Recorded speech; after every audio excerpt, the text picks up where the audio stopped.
dan Ibu sekalian, terima kasih sudah hadir di webinar FIM dan MII. Sebelumnya perkenalkan kembali, saya Victor Kuncara, saya tim produk yang untuk menghandle FIM. Untuk webinarnya mohon tunggu sebentar ya, akan kita mulai di 10:05. Terima kasih.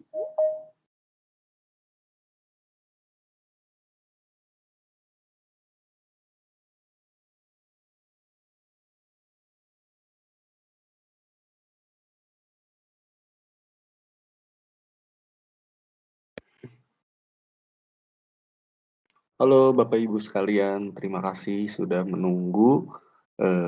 Ya, hari ini kita akan membawakan webinar tentang FIM, tentang backup software. Mungkin dari Bapak dan Ibu. Ini satu lagi Kak, mengucapkan Bismillahirrahmanirrahim.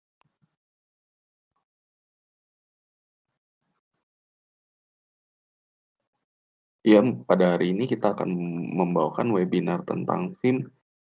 Mungkin boleh mulai di-share. Di sini juga ada tim dari FIM, ada Bu Amfi dan Pak Newin. Dan dari MII ada saya, Victor, dan atasan saya, Pak Widianto. Ya, selamat pagi Bapak Ibu sekalian. Selamat pagi Bapak Ibu sekalian. Pagi Pak. Selamat pagi Bapak Ibu peserta webinar hari ini. Selamat pagi Bapak Ibu sekalian.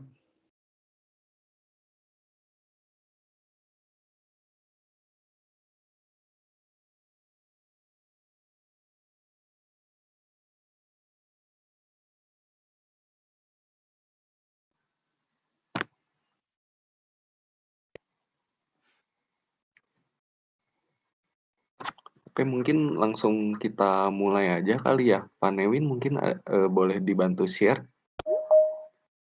Oh, oke, baik. Saya pikir tadi ada kata-kata pembuka gitu dari MII, tapi kalau nggak ada, oke lah, nggak apa-apa.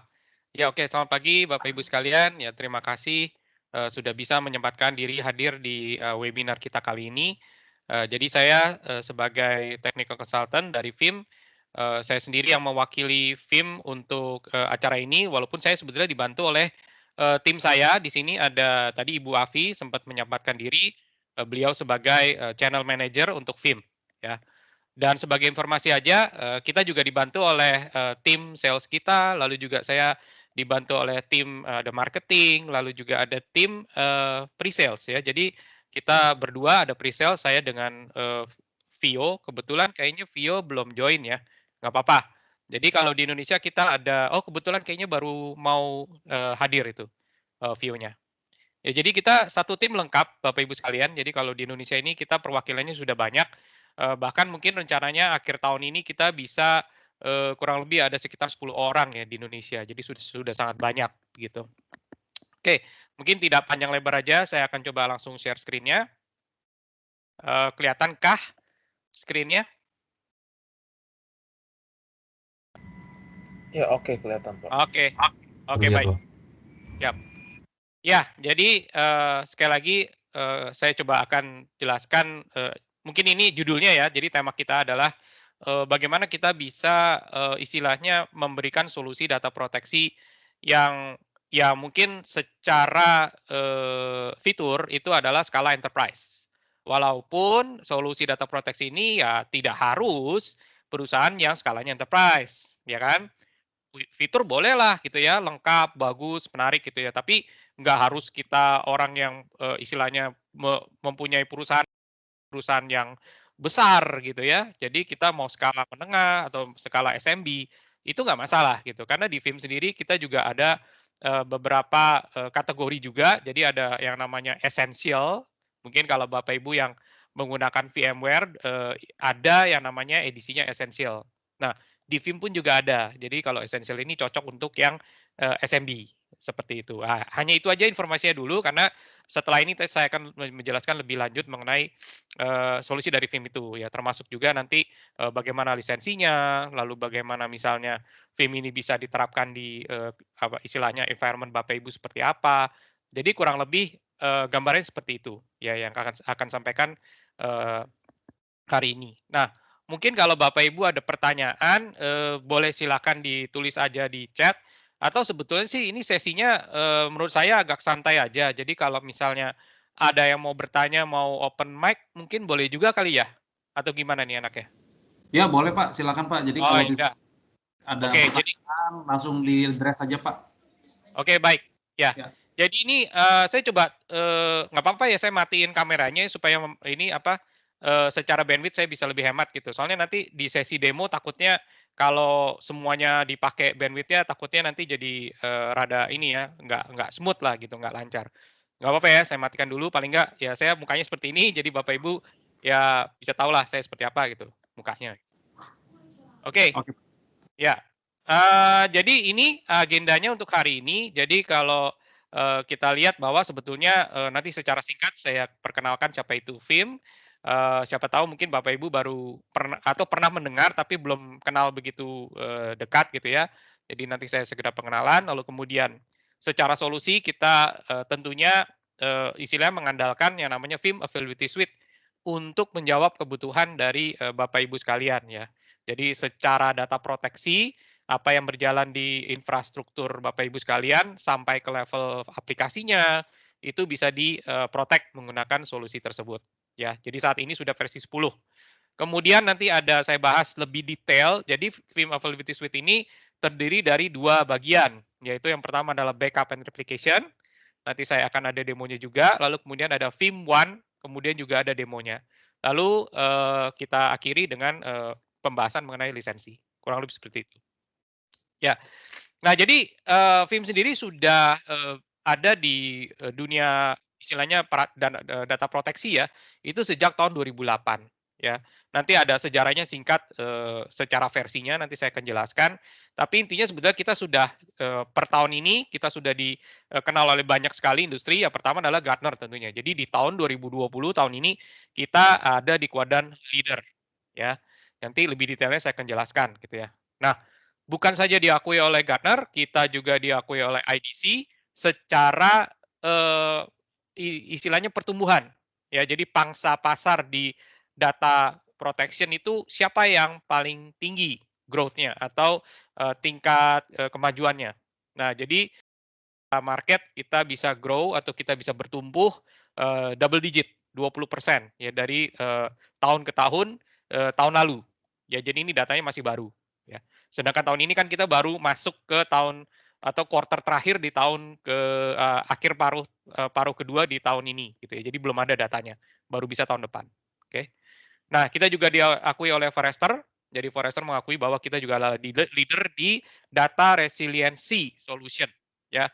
Jadi ini juga masih baru karena dia tahun lalu quarter 3 ya, sedangkan kita baru saja selesai quarter 3 ya kalau kita ngitung secara kalender ya. Kalender kita sudah di sekarang quarter keempat ya, karena sudah masuk ke Oktober, November, Desember. Jelas ya. Jadi kita diakui oleh tentunya banyak sekali analis industri ya termasuk Gartner, IDC dan Forrester. Nah, jadi kalau lebih spesifik untuk Gartner ya kita bisa perlihatkan secara ini Magic Quadrant-nya bahwa posisi FIM ada di mana. Nah, ini ada di sebelah atas ya di sini gitu ya. Jadi kita posisinya adalah teratas. Jadi dalam hal apa kita paling atas adalah kemampuan kita untuk mengeksekusi. Ya, jadi kita punya teknologi-teknologi yang kita janjikan ya, lalu itu kita berhasil wujudkan dalam versi yang terbaru. Jadi di versi 10 ini nanti saya akan jelaskan banyak sekali fitur-fitur baru yang istilahnya lebih menjawab kebutuhan customer dibanding versi sebelumnya.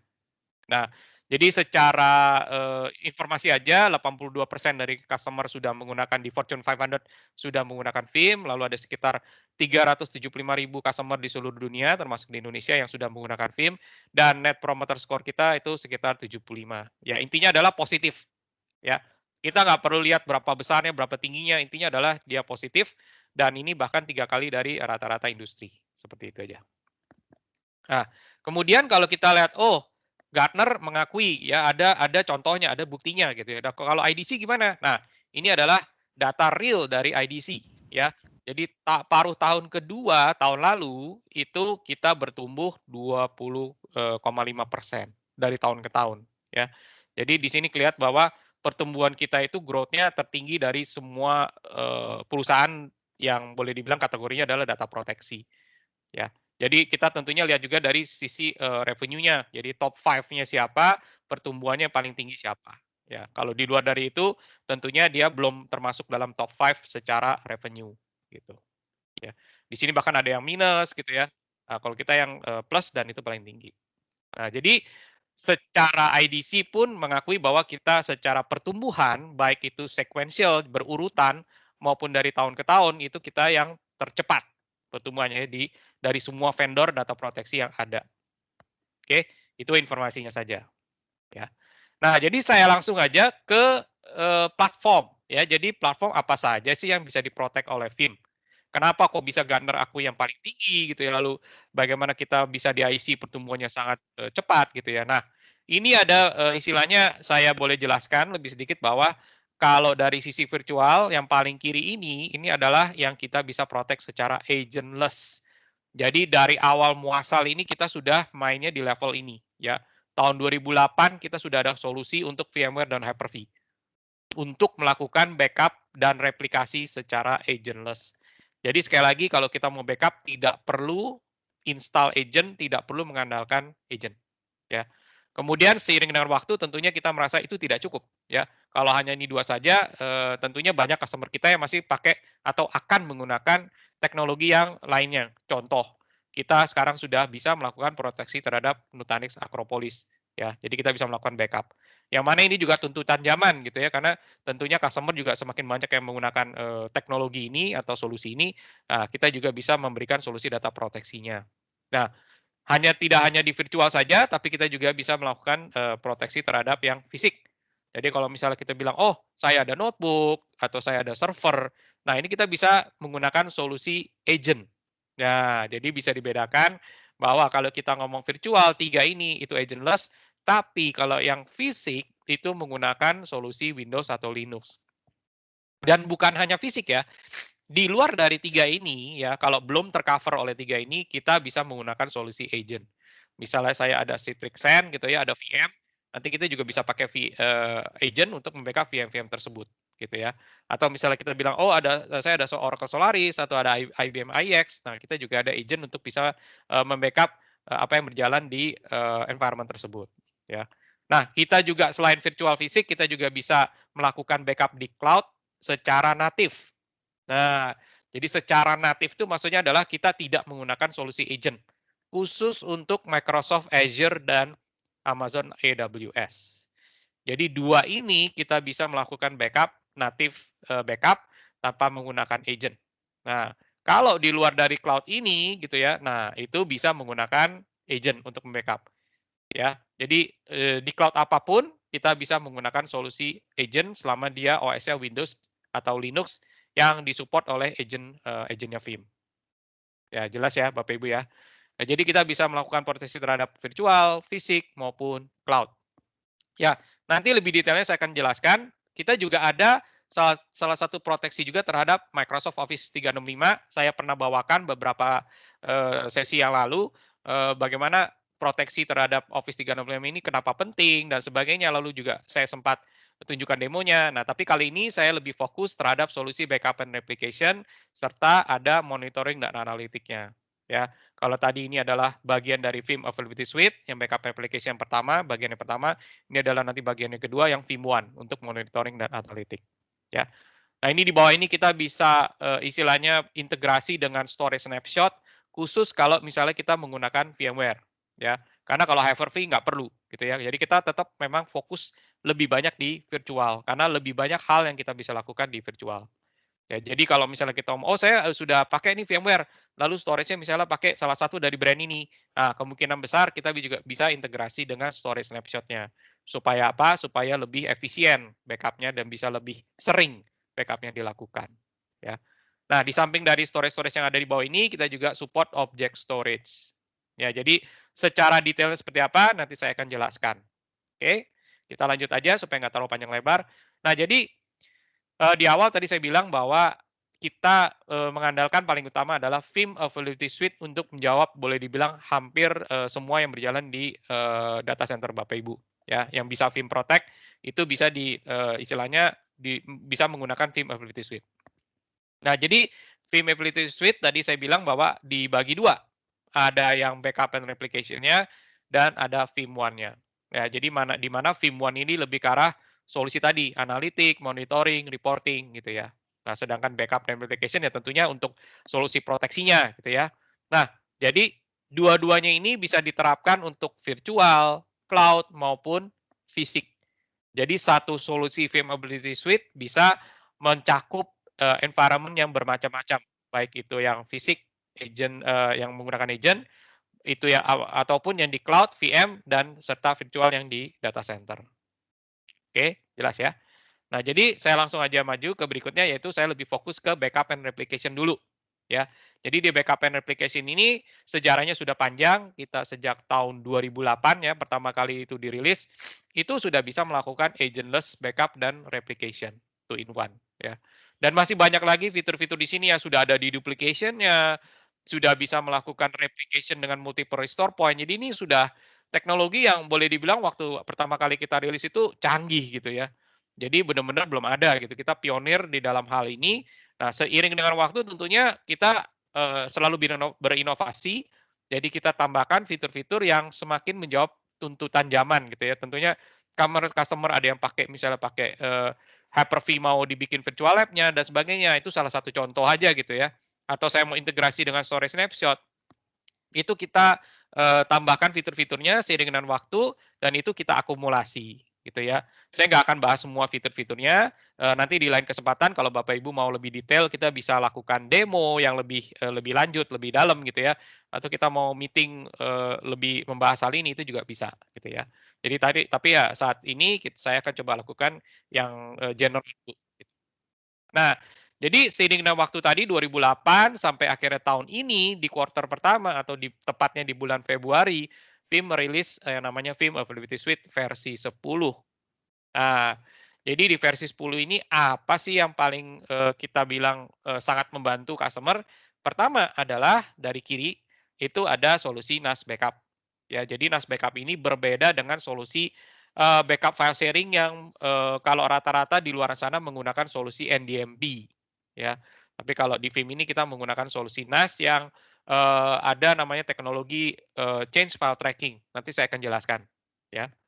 Lalu kedua, kita rasa yang fitur yang tidak kalah pentingnya adalah sekarang kita bisa melakukan namanya instant recovery ke vSphere.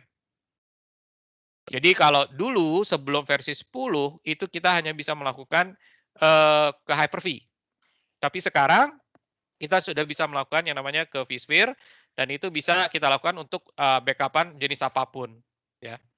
Lalu kalau misalnya kita ngomong yang ketiga, kita bisa lakukan backup secara ransomware proof. Wah, ini juga menarik gitu ya. Nanti saya juga akan demokan bagaimana settingannya gitu ya. Lalu bagaimana saya bisa melakukan backup-nya disimpan ke S3 Object Storage. Ya, jadi kata kuncinya adalah saya simpan di S3 Object Storage dalam kondisi dia immutable ya. Jadi tidak bisa diubah-ubah dan tidak bisa dihapus oleh apapun dan siapapun ya. Nanti lebih detailnya saya akan jelaskan. Oke.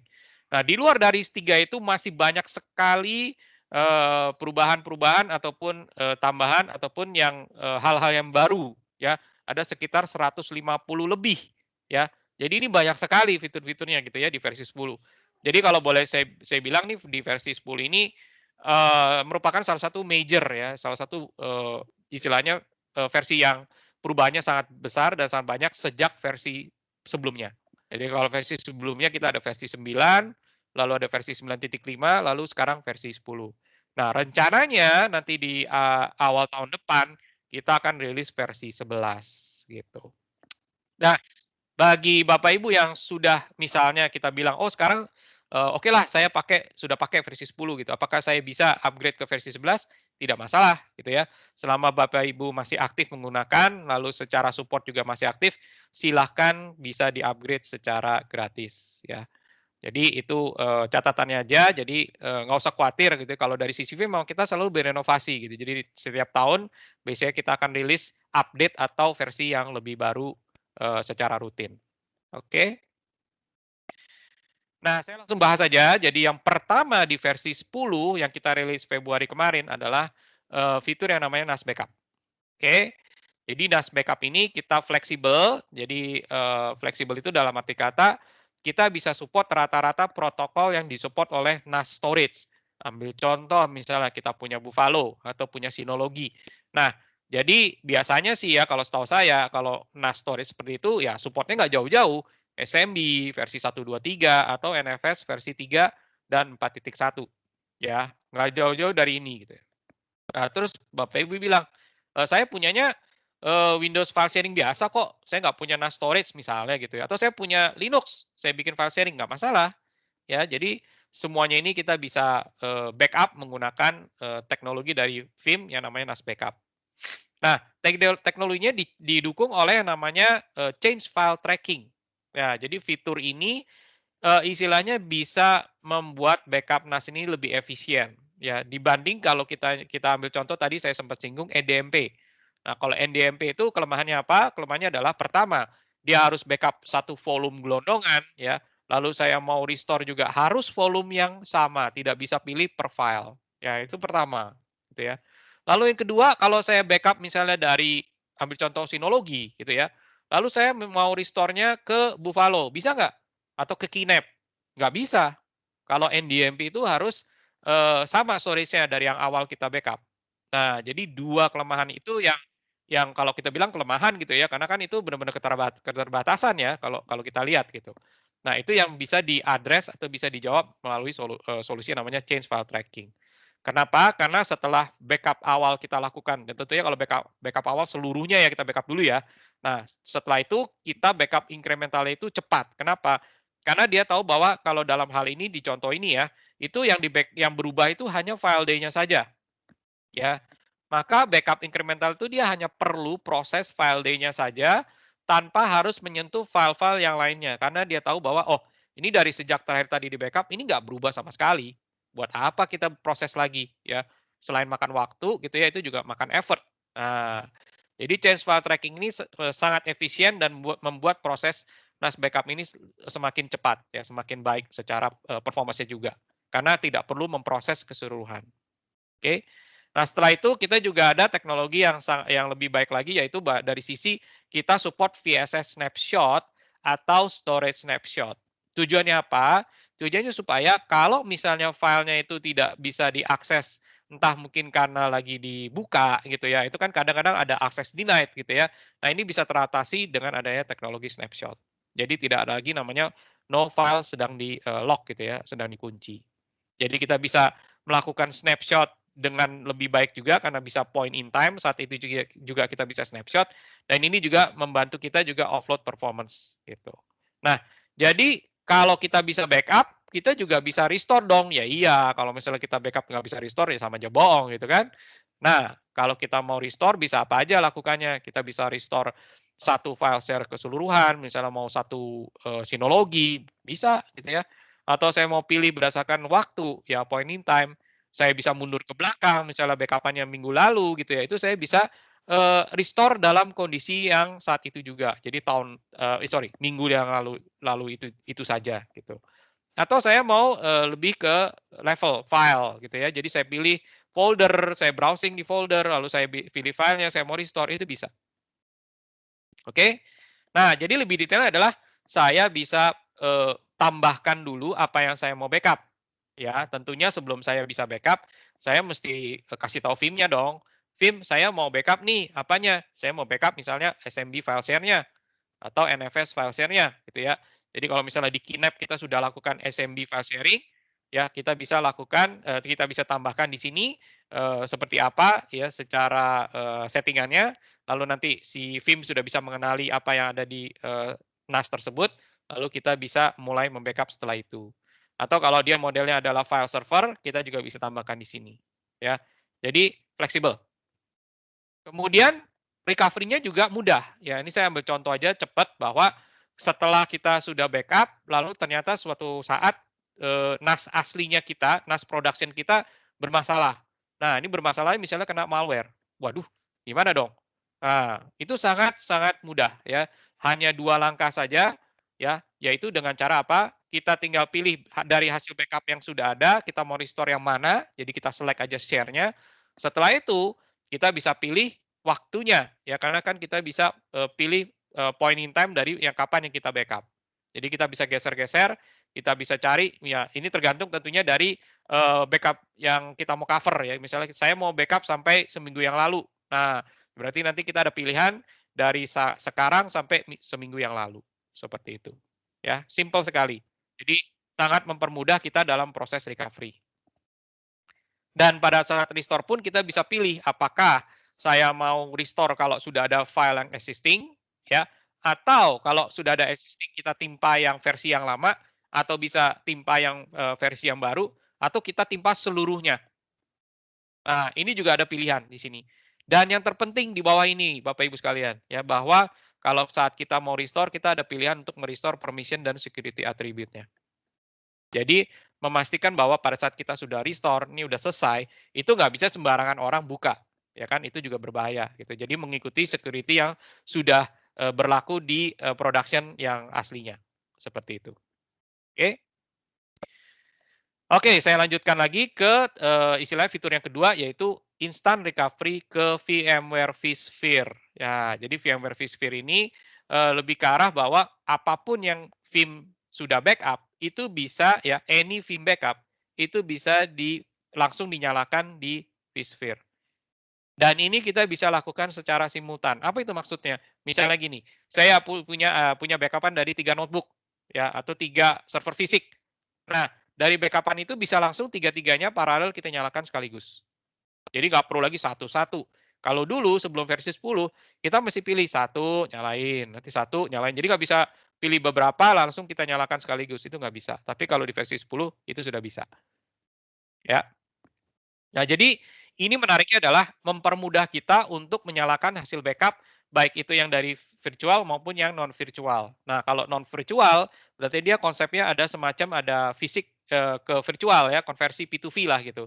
Yang mana nanti dari hasil backup yang sudah ada, itu otomatis akan diinjek drivernya, ya. Kemudian kita mounting untuk dinyalakan di ESX. Jadi langsung backupan yang sudah ada dinyalakan menjadi VM di ESX. Ya, jadi simpelnya adalah ini semua sudah otomatis di belakang. Jadi dia akan melakukan convert dari yang tadi fisik menjadi virtual. Oke, jelas ya Bapak Ibu sekalian ya. Pokoknya ini modelnya adalah sangat mudah. Bapak Ibu tinggal pilih saja backup-nya, langsung nanti akan dijalankan, langsung dinyalakan menjadi VM. Simpelnya seperti itu. Oke. Yang ketiga adalah kita bisa melakukan backup yang lebih mumpuni. Istilahnya kalau kita bilang object storage ini kita manfaatkan untuk last resort. Jadi pilihan terakhir kalau misalnya production-nya kena ransomware, production kena ransomware termasuk backup-nya juga. Ya kan, biasanya kan kalau kita backup lokal ya, supaya backup restore-nya cepat. Nah, kalau sampai itu semua kena, kita masih ada pilihan backup-an yang kita simpan di object storage yang sifatnya immutable. Nah, jadi kita benar-benar memanfaatkan fitur di object storage ini yang enhance ya. Kita copy backup-an yang dari lokal ya, lalu kita simpan ke object storage. Nah, jadi saat kita sudah copy backup-annya di object storage, kita set dia di backup-an tersebut menjadi immutable. Dalam arti kata bisa mencegah adanya rencana atau usaha untuk menghapus misalnya oleh hacker atau misalnya ada malware gitu ya, atau yang mau mengubah gitu. Nah, ini bisa kita bisa cegah karena sudah di-set sebagai immutable. Jadi sifatnya adalah resilient. Kita bisa gunakan backup-an yang ada di object storage ini untuk misalnya kalau semuanya udah nggak available, semuanya tidak tersedia, kita masih bisa menggunakan apa yang tersimpan di object storage ini. Jadi kita bisa restore dari situ. Oke? Nah, jadi ini semua dimungkinkan karena adanya teknologi yang namanya scale out backup repository dari VIM. Jadi scale out backup repository ini adalah teknologi software defined storage atau SDS, yang mana kita bisa menggrouping di lokal dulu nih. Kira kita bilang kan backup harus di lokal dulu ya. Nah, jadi di lokal ini kita bisa grouping beberapa protokol storage sekaligus yang mana ini terlihat sebagai satu kesatuan. Nah, jadi kayak virtual di cluster lah gitu ya. Jadi beberapa storage ini kita cluster terlihat sebagai satu grup aja gitu. Walaupun di dalamnya ada beberapa storage yang bisa beda brand, bisa beda tipe ya. Itu nggak masalah. Kita gabungin semua jadi satu dan itu kita set di scale out backup repository sebagai performance tier. Nanti di demo saya jelasin juga gitu ya. Nah, setelah itu baru nanti kita copy, kalau ini sudah terbentuk backup-annya, kita copy ke object storage, ya bisa move atau bisa copy, ya tergantung kita mau yang mana. Kalau copy berarti apa yang ada di sini nanti akan otomatis ada kopiannya di sini. Jadi lebih available dibanding kalau move. Kalau move kan kita misalnya simpan selama seminggu, setelah lewat dari seminggu baru dia dipindahkan ke object storage. Tapi kalau copy dia benar-benar ada di sini juga ada, seperti itu, ya. Nah, nanti setelah kita sudah copy di sini, kita set immutable. Oke? Jelas ya Bapak Ibu ya? Oke. Nanti di demo saya lebih tunjukkan supaya lebih jelas. Nah, jadi kalau terlalu cepat mungkin Bapak Ibu juga boleh bilang, Toli bisa dipelankan sedikit gitu supaya lebih jelas gitu ya. Jadi sampaikan aja ya. Saya takutnya terlalu cepat nih gitu. Soalnya saya takutnya juga kalau terlalu lambat, terlalu panjang lebar nanti ya selain Bapak Ibu juga nanti lama-lama bosan gitu atau juga waktunya nanti jadi berkepanjangan gitu. Oke, kita balik ke sini. Nah, jadi arsitektur dari Vim. Nah, ini yang biasanya Bapak Ibu yang berpikir gitu ya, oh ini biasanya kalau kita mau memprotek apa yang ada di perusahaan kita atau di infra kita, bagaimana caranya? Nah, pertama adalah tentunya ada yang kita mau backup dulu. Ya iya dong gitu ya, kalau nggak ada yang kita mau backup, ya ngapain juga gitu. Nah, di sini sudah ada, sudah ready yang kita mau backup, ini production misalnya. Ya atau ini bisa test dev gitu atau QN apa namanya QA gitu ya atau apa quality gitu ya, assurance. Itu juga bisa. Nah, jadi pokoknya ini sudah ada yang kita mau backup. Di Vim ini cukup sediakan namanya backup server. Ya, ini adalah komponen pertama ya. Kita cukup sediakan backup server dulu untuk bisa mengenali apa yang kita mau backup. Nah, setelah itu baru nanti di backup server ini akan muncul namanya backup proxy dan juga backup repository atau tadi yang saya bilang scale out backup repository. Yang tadi saya bilang software defined storage itu loh. Nah, itu di sini gitu. Jadi nanti backup server ini sebagai manajemen dari semuanya, dia yang kontrol, dia yang atur kapan di backup, mana aja yang di backup. Tapi khusus untuk yang virtual, nah virtual ini adalah ESX, Hyper-V, dan Acropolis, itu kita membutuhkan namanya proxy. Nah, jadi backup proxy ini yang melakukan proses backup. Nah, terus Bapak Ibu bilang, lah kalau gitu kalau yang server fisik atau notebook butuh proxy juga nggak? Jawabannya tidak. Karena agent itu berlaku sebagai backup proxy sendirinya. Ya, jadi tidak perlu ada tambahan backup proxy untuk agent. Ya, untuk yang fisik-fisik yang kita backup menggunakan agent atau cloud VM yang kita mau backup menggunakan agent. Tapi kalau kita bilang, oh saya ada ESX, saya ada Hyper-V, saya ada Acropolis, ini kita bisa istilahnya backup menggunakan backup proxy. Nah, jadi backup server yang kita install pertama kali itu dirinya juga sebagai backup proxy dan juga sebagai backup repository. Ya, jadi target dari, jadi kan gini nih, si backup proxy akan proses yang kita mau backup VM-VM-nya, dia akan di duplication, dia akan kompres, ya, jadi teknologinya itu sudah ada di dalam proxy-nya. Setelah dikompres, dia tulis ke backup storage, atau kalau di Vim namanya backup repository. Oke, jelas ya. Jadi 3 komponen ini by default standarnya sudah ada pada saat pertama kali kita install Vim. Ya, nanti saya akan demokan. Nah, setelah ini sudah terbentuk, backup-nya sudah ada, setelah itu kita ada opsi mau ke tape bisa atau mau ke object storage juga bisa, ya. Nanti lebih detailnya saya akan jelaskan, tapi saya mau fokus di 3 ini dulu, ya. Oke.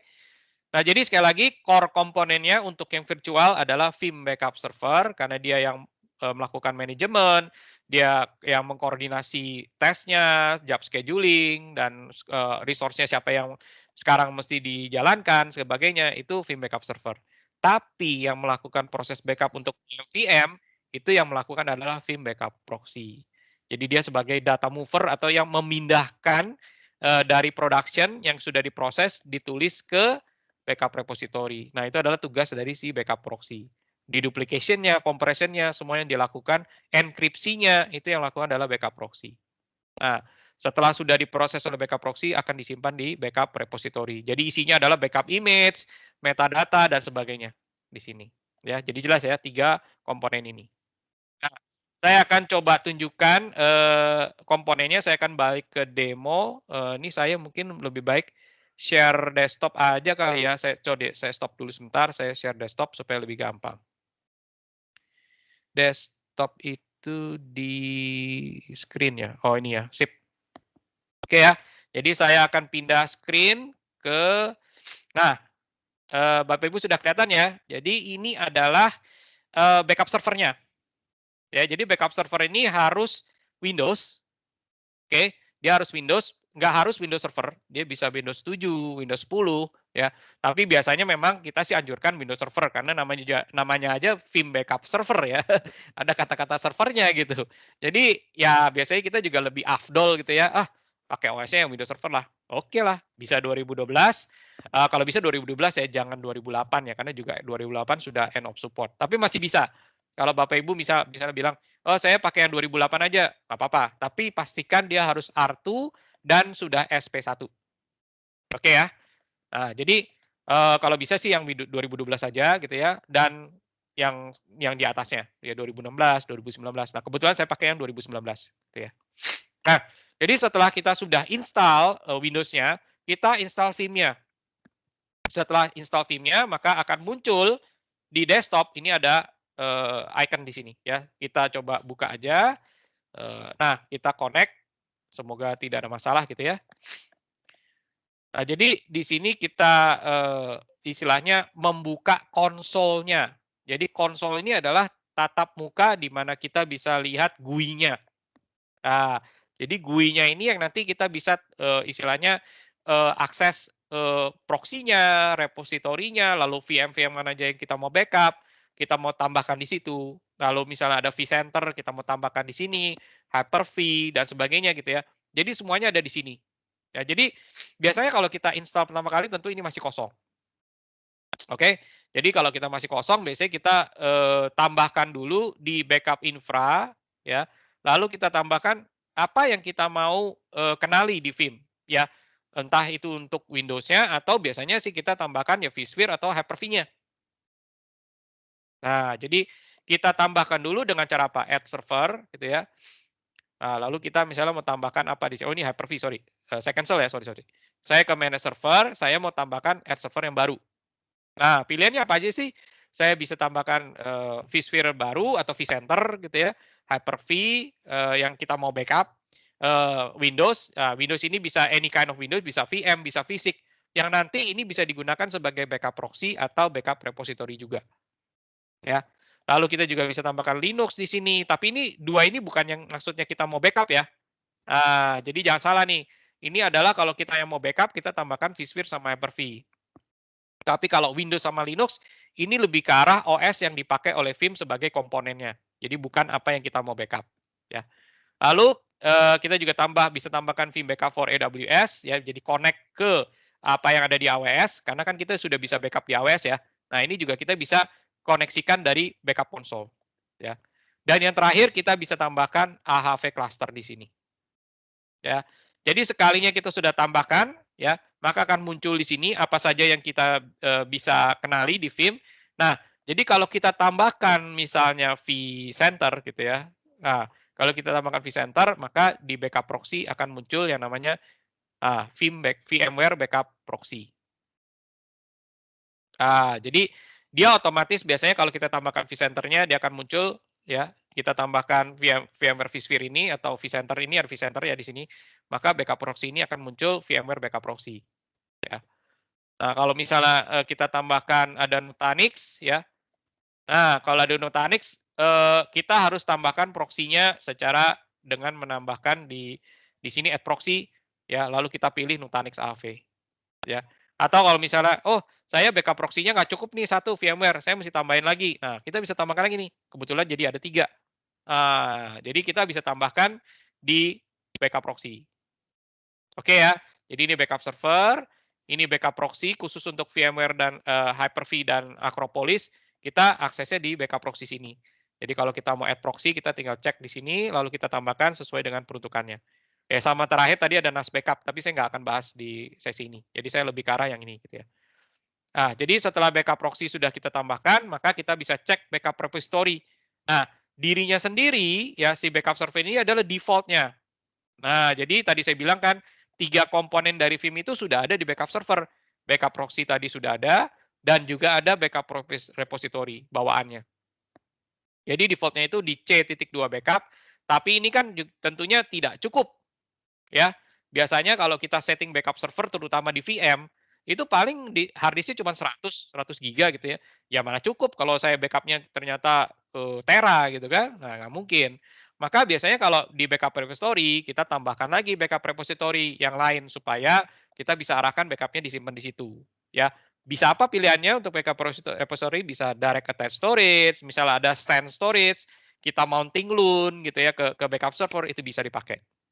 Atau saya mau tambahkan NAS, silakan ya. Atau saya mau pakai dedupe appliance ya, ada data domain, Asagrid, StoreOnce, Quantum DXi, ya silakan ditambahkan. Sama terakhir kita juga bisa tambahkan object storage. Oke, jelas ya. Jadi 3 komponen itu sudah menjawab komponen utama dari Vim yang kita bisa lakukan untuk melakukan backup. Oke, saya balik lagi ke presentasinya. Sorry, ini saya mesti minimize ya. Oke.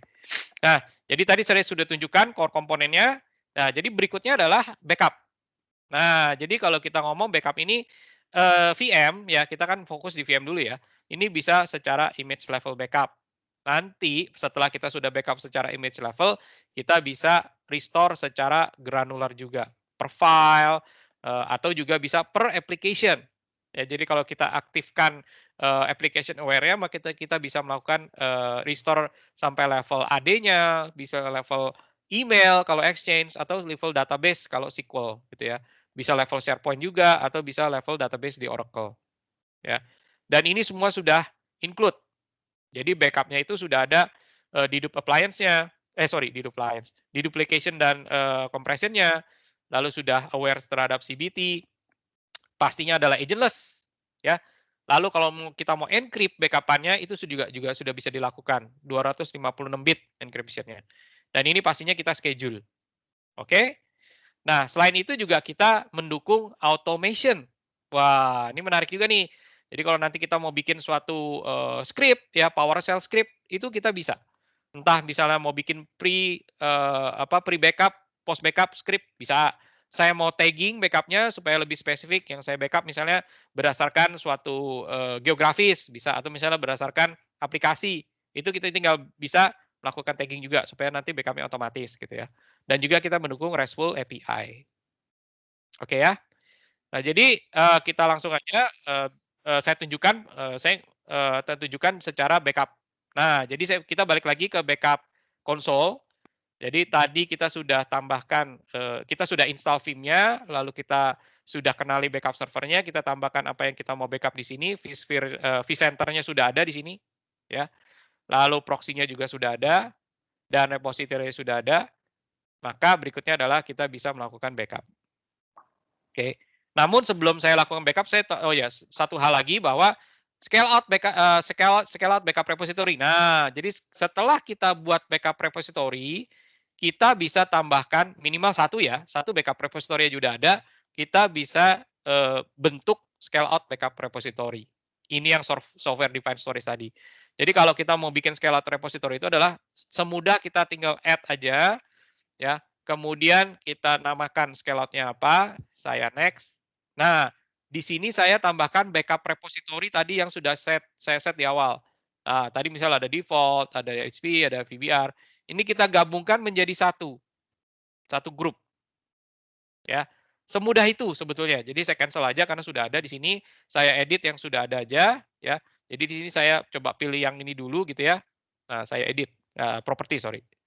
Nah, jadi di sini adalah SOBR yang mana dia performance tier-nya adalah ada satu aja. Ya, jadi satu extend.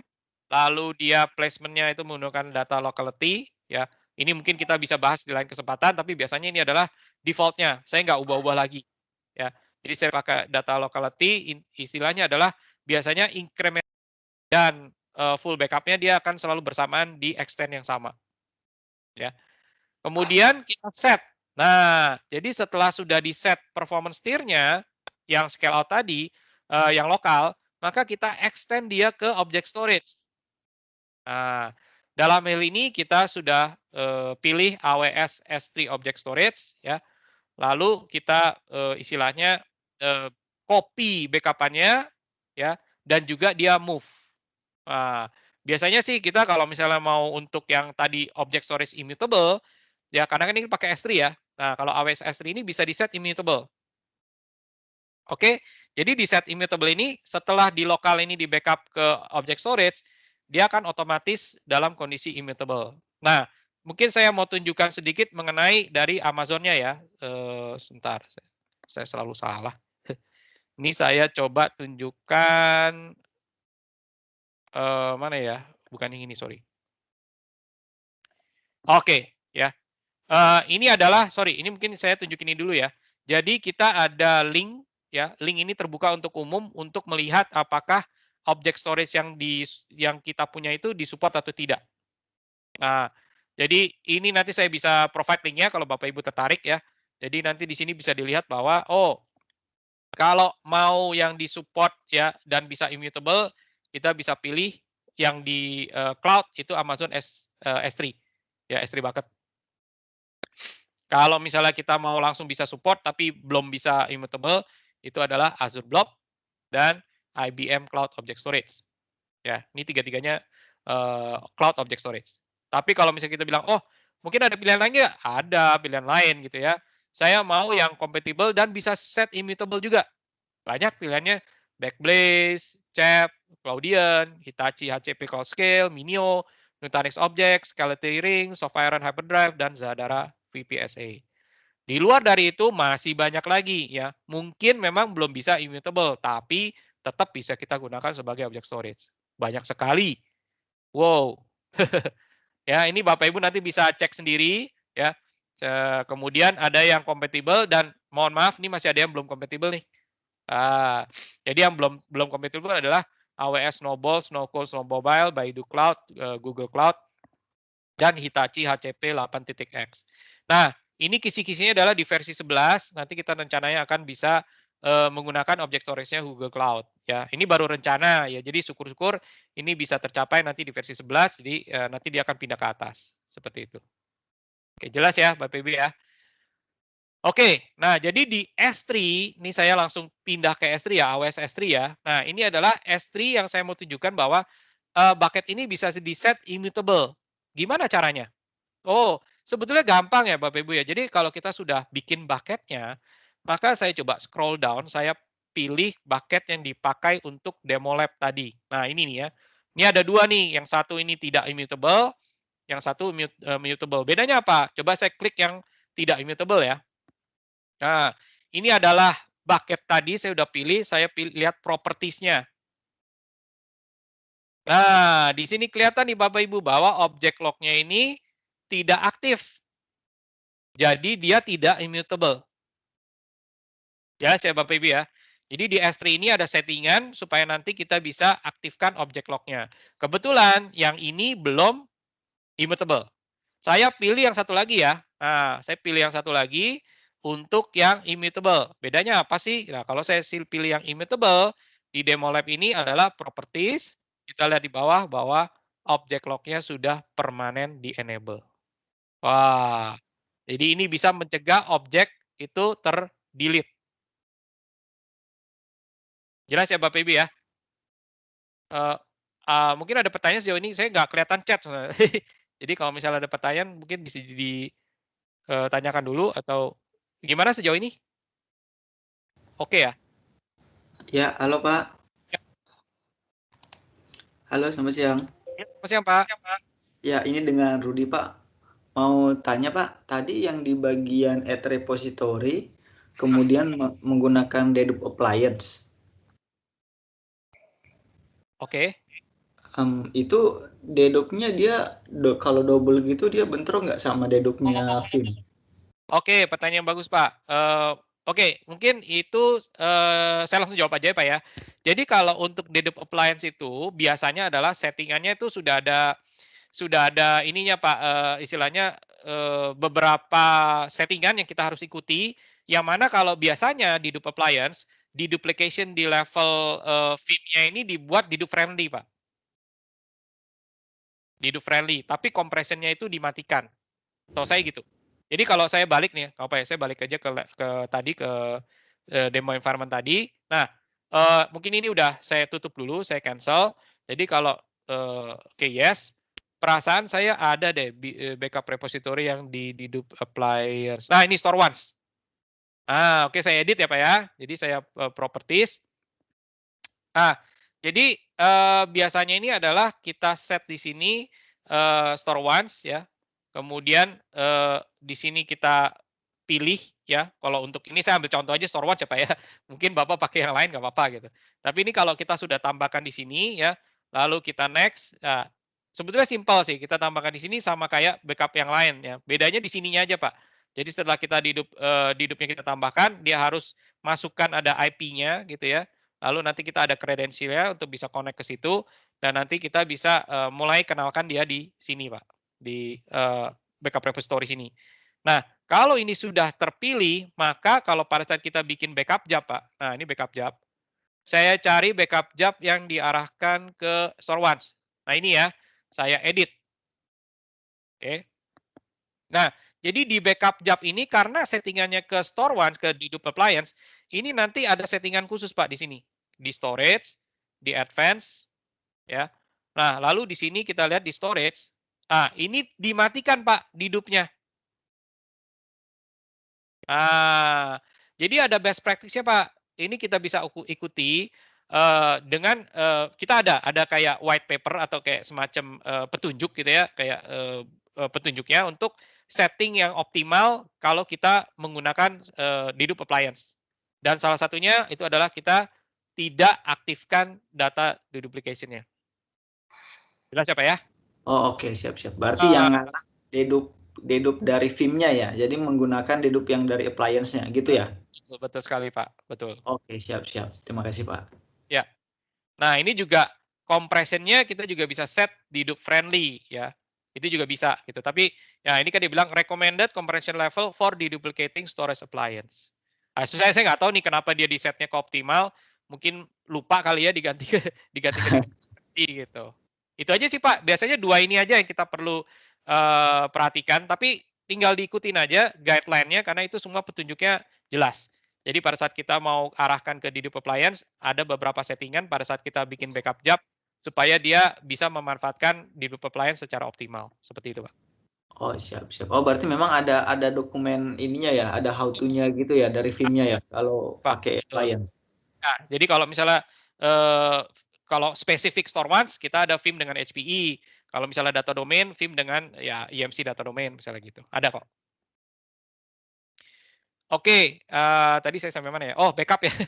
Jadi, backup ya. Ini kebetulan. Jadi kalau backup ini tadi saya udah edit sebetulnya tadi ya. Tadi udah edit sebetulnya ya. Sekalian aja ya. Jadi kalau backup itu kita namakan backupnya itu apa? Di sini ambil contoh adalah saya mau backup VM ini, saya mau simpen ke dedup appliance ya, store once ya. Jadi maka kita next.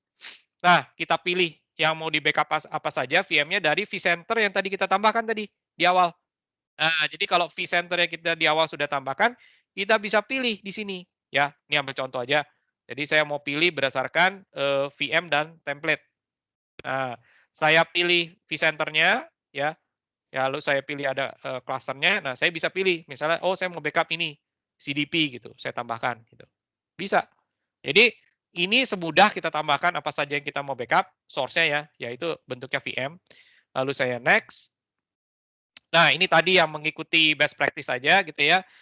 Kalau misalnya enggak, biasanya kita next aja gitu ya. Kecuali gini nih, kecuali satu yang mungkin saya perlu jelaskan, kita bisa forever incremental dengan ini dimatikan. Ya, jadi saya nggak mau bikin backup full lagi setiap akhir minggu, ya ini saya matikan. Tapi kalau saya mau ada backupan lagi di tiap akhir minggu, yang full backupan di tiap akhir minggu, saya pilih lalu mau hari apa nih seminggu sekalinya. Ya kan biasanya seminggu sekali ya full backup lagi ya. Tapi kalau misalnya, oh saya mau backup setiap hari full gitu ya, ya boleh-boleh aja. Tapi kalau dalam hal ini saya nggak rekomen pakai yang sintetik. Saya rekomen Bapak Ibu pakai yang aktif full. Lalu di set weekly, lalu saya pilih Senin, Selasa, Rabu, Kamis, Jumat misalnya. Kalau misalnya hari biasa gitu. Ini contoh aja sih. Bedanya apa sih sintetik dengan aktif full? Sebetulnya sama-sama dia akan membuat full tambahan ya. Tujuannya itu supaya full yang di awal dengan incremental yang selanjutnya itu jaraknya nggak terlalu jauh. Itu sih tujuannya. Nah, bedanya adalah kalau sintetik dia membuat full backup. Kalau ambil contoh nih saya centang, saya buat di hari Sabtu, maka hari Sabtu itu dia akan mengambil full backupan yang awal, misalnya awalnya misalnya hari Senin, ditambah incremental hari Selasa, Rabu, Kamis, Jumat, Sabtu, Minggu dan sebagainya menjadi full di hari Sabtu ini. Jadi di level storage. Ya. Jadi synthetic full ini di level storage backupan yang sudah ada itu ditambahkan lalu dijadikan dia full yang baru di akhir minggu. Tapi kalau yang aktif full, dia lebih ke arah saya akan backup dari production. Itu active full. Jadi bukan di level storage. Nah, jadi tergantung ya Bapak Ibu mau seperti apa ya, bisa mau pilih dua-duanya juga bisa gitu ya, nanti kita bisa setting. Tapi biasanya ya salah satu aja atau kalau misalnya Bapak Ibu bilang, "Ah, nggak usah gitu-gituan segala macam, full sekali aja setelah itu incremental karena saya cuma butuh seminggu," misalnya gitu. Ya udah nggak usah dicentang. Pak, nanya Pak, kalau yang sintetik full backup tadi, file incrementalnya tetap ada nggak setelah dikumpulin? Ada. Oh, Karena ini incremental, Pak. dia nggak nge-delete ya Pak ya? Oh nggak nge-delete Pak. Tidak akan mendelete Pak. Kecuali kan ini kita set misalnya ini saya cancel dulu ya. Nah ini kan saya set 7 nih. Nah yang ke-8 itu kan kita nggak mau simpen. Nah incrementalnya itu akan dihapus Pak. Kenapa? Karena incremental akan disimpan ke full yang paling lama. Itu otomatis semua Pak. Incremental yang paling awal berarti ya, bukan incremental Ya, yang bukan yang paling baru, yang paling awal. Jadi incremental yang paling awal itu ditambahkan ke full yang paling lama supaya jadi fullnya maju. Ya, jadi selalu tetap ada 7. Gitu. Oke, nah setelah kita sudah tambahkan storage-nya, maka sorry belum ya. Ini kita mengarahkan backup-nya mau di backup oleh siapa proxy-nya. Nah, kan tadi saya bilang di awal sebetulnya sudah ada satu nih bawaannya. Tapi kita bisa tambahkan sesuai dengan kebutuhan. Oke. Nah, jadi kalau kita sudah setting misalnya, oh udahlah otomatis aja lah. Pilih sesuai dengan yang terbaik untuk melakukan backup. Ya udah, nanti dia pilih salah satu atau kalau misalnya butuh tiga-tiganya ya dia akan pakai tiga-tiganya.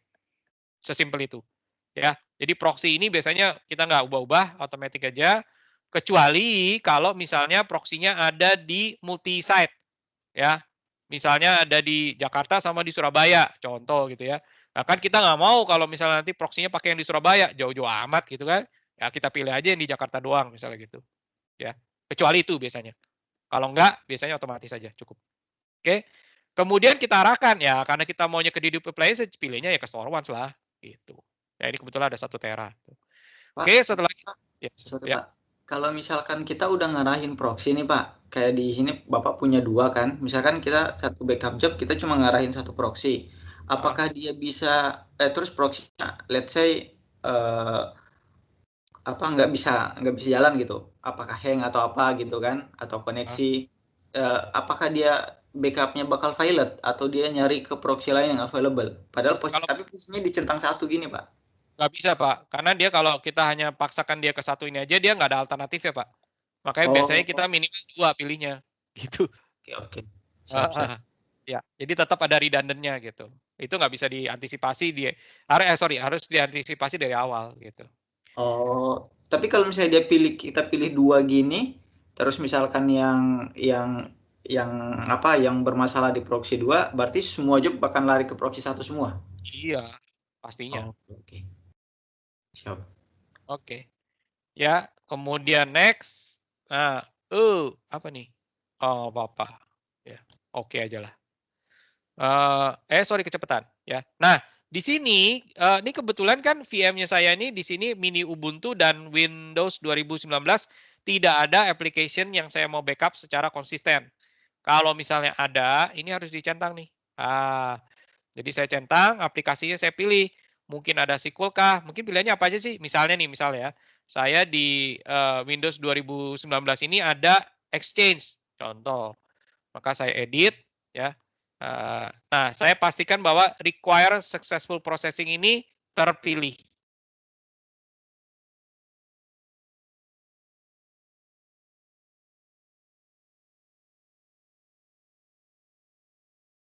Email itu bisa.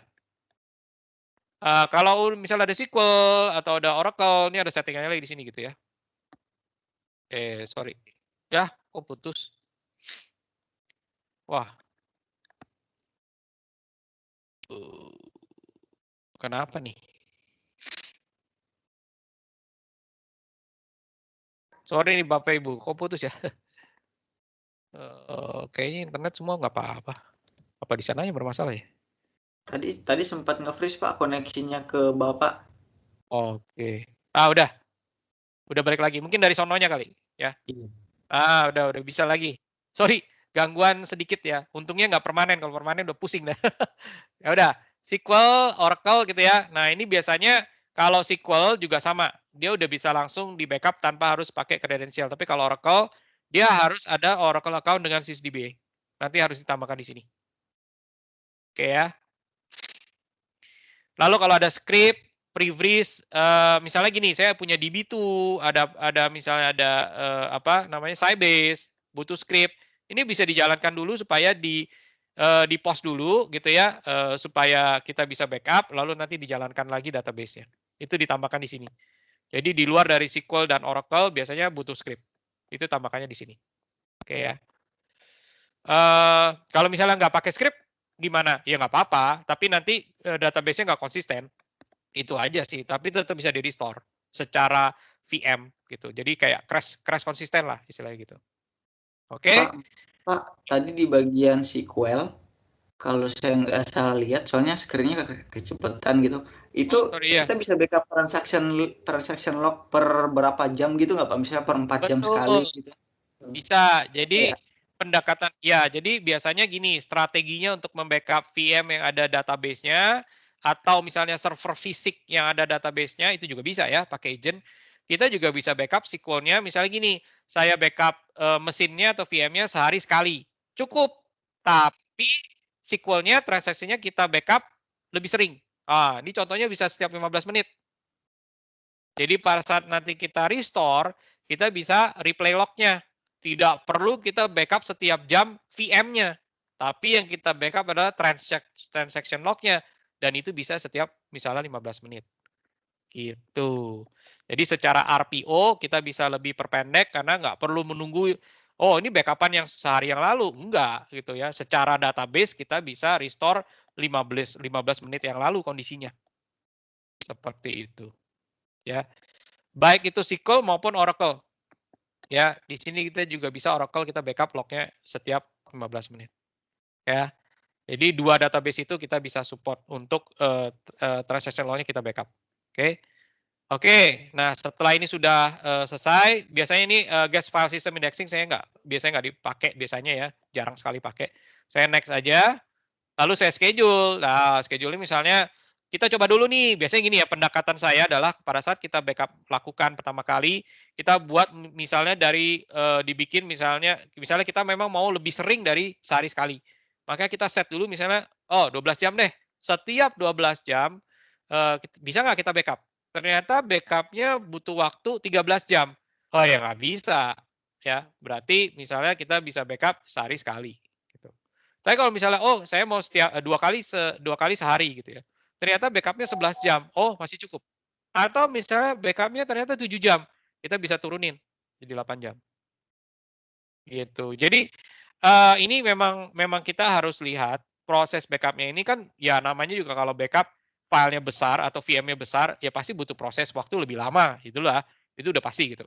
Nah, nanti jadi kita bisa sesuaikan kalau misalnya kita mau lebih pendek lagi waktunya dan mau lebih sering, caranya seperti itu. Kita mulai dari atas dulu, kita turunin, misalnya backup-nya selesai 3 jam. Oh, berarti kita bisa backup setiap 4 jam. Dan seterusnya gitu ya. Misalnya mau, cuma 15 menit selesai, berarti bisa setiap jam backup-nya itu dilakukan. Gitu ya.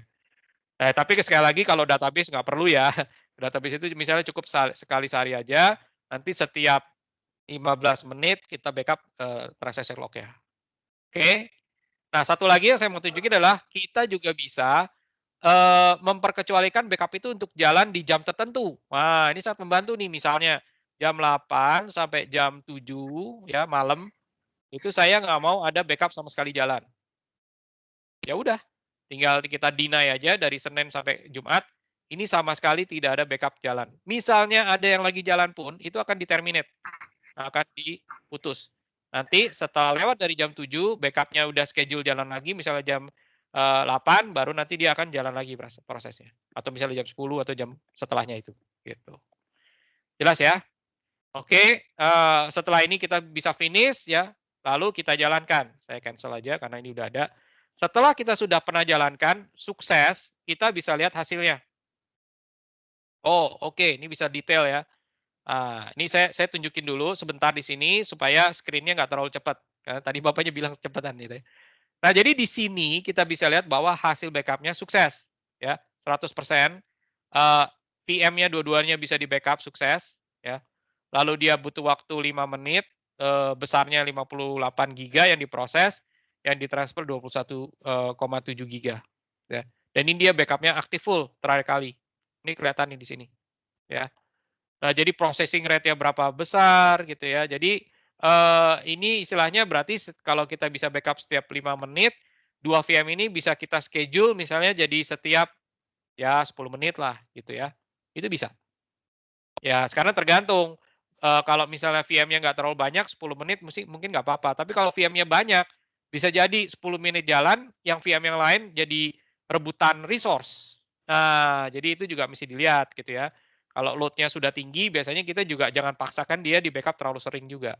Jadi lihat-lihat kondisi juga. Oke, jadi itu adalah backup. Ya, ada pertanyaan sejauh ini? Enggak ya? Jadi backup ini bisa kita bisa bikin, tadi saya ulang lagi, backup ini bisa bikin backup job untuk VMware, vSphere atau Hyper-V, bisa untuk setting Windows Agent untuk backup, Linux Agent, file sharing, sama Nutanix Acropolis backup. Ya, di sini ada contohnya semua nih. Jadi kalau sudah kita pernah buat, maka tipenya kelihatan di sini. Nah, ini ada tipe file backup, NAS tadi ya, NAS backup, Hyper-V backup, Linux Agent backup, Nutanix Acropolis backup, ya, ada Airman, SAP HANA, VMware, ya, dan ada Windows Agent juga.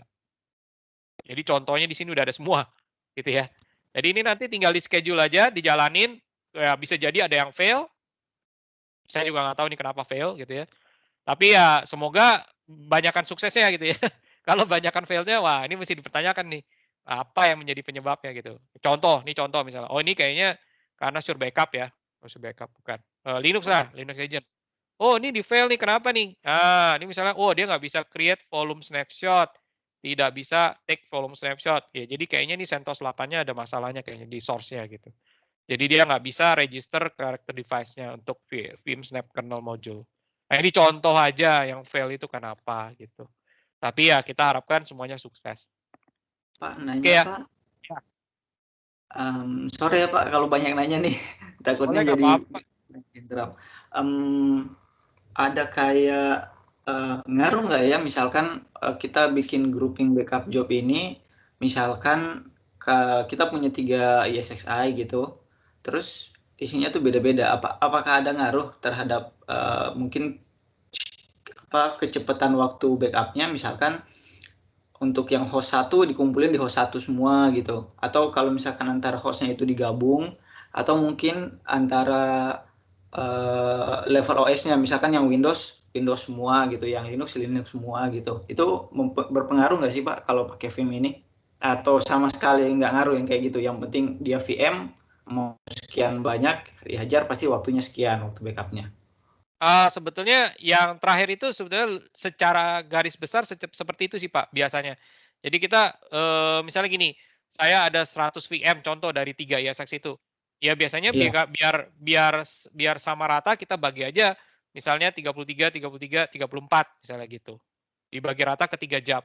Karena kita berusaha supaya dalam 1 job itu maksimal itu 30 VM Pak per jam.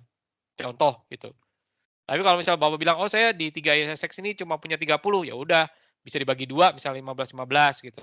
Dan itu pengelompokannya kita balikan ke Bapak maunya seperti apa. Misalnya bisa berdasarkan aplikasi atau database, boleh juga. Tapi kalau bisa di dalam 1 job itu jangan terlalu dikit juga Pak. Supaya dedup kompresnya itu lebih berasa gitu. Dan Bapak mungkin ada benarnya juga ya kalau Windows, Linux. Karena kan kalau kita kumpulkan Windows secara deduplication kan akan lebih kelihatan ya Pak ya. Misalnya Windows 2016, 2019 kan intinya rata-rata kan Windows gitu ya. Nanti dedupnya itu akan lebih efek, betul. Itu betul. Dibanding misalnya ada Windows, ada Linux, OS-nya aja udah beda-beda gitu. Betul Pak. Tapi itu lebih ke arah dedup kompresnya aja sih. Ada kayak ininya nggak Pak? Sorry, ada kayak white paper-nya gitu nggak sih Pak? Maksudnya untuk yang case kayak beginian? Atau memang ya mungkin kalau teman-teman yang udah sering pasti tahulah gitu kan. Cuma kalau untuk let's say kita yang baru-baru gitu kan nggak ada acuan gitu loh Pak. Oh, enggak sih, itu biasanya gini Pak, karena bisa jadi misalnya kita coba nih, udah per Windows sama per Linux. Nggak taunya di Windows-nya ini ternyata mau dibagi lagi, ada yang critical, ada yang non-critical, ada yang di backup-nya setiap 4 jam, setiap backup 2 jam. Nah, itu bukan VIM yang tentukan Pak, itu kan balik ke kebutuhan Bapak gitu sih. Kalau yang seperti itu ya. Heeh. Dan Windows Linux ini pun juga kalau misalnya, saya nggak mau pusing-pusing dibagi 2, semuanya dijadiin 1, nggak apa-apa juga. Customer kita juga ada kok seperti itu. Gitu. Nggak ada white paper-nya sih Pak kalau itu. Oh, iya siap. Nah, kali tapi aja kalau kayak misconfiguration gitu. mungkin kalau itu saya bisa tunjukin ini Pak. Ada namanya vimbp.com mana ya? vpvim.com. Nah, ini juga untuk siapapun boleh lihat sini bp.vim.com. Mungkin bisa ke tab chat-nya Pak, biar buat yang lain juga. Oh, boleh. Oh, nggak bisa. vimbp.com. Nah, ini Pak.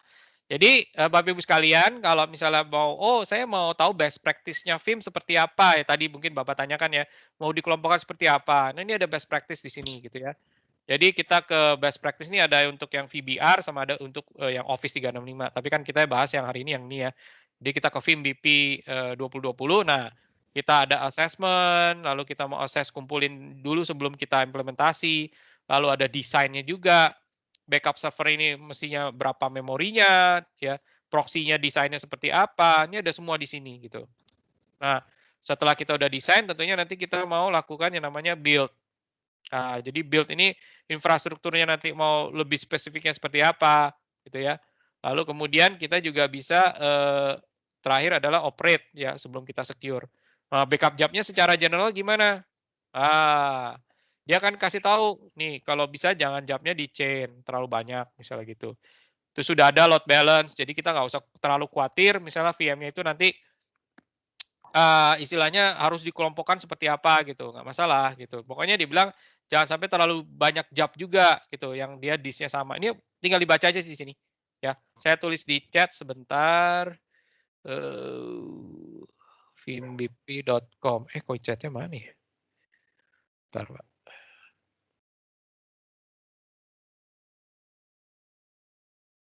Mana sih? Oh, ini. Ini ya. Iya. Oke, vimbp.com ya. bp.com. bp.com. Oke ya, timbp.com. Terima kasih Pak informasinya Pak. Ya. Ini Oke. gimana nih, soalnya kalau udah masuk di chat kan nanti di story kita masih bisa ngeliat lagi kalau ada yang lupa. Betul. Oke. Nah, jadi demo backup sudah ya. Jadi saya mau jelasin mengenai pentingnya 321 ya. Jadi jangan mengandalkan kita sudah backup nih, backup. Misalnya ini tadi kita bilang ini adalah di Dedup Appliance tadi ya, pakai Store Once gitu. Kita sudah backup, VM-nya ke sini, kita udah backup, stop sampai sini doang. Jangan.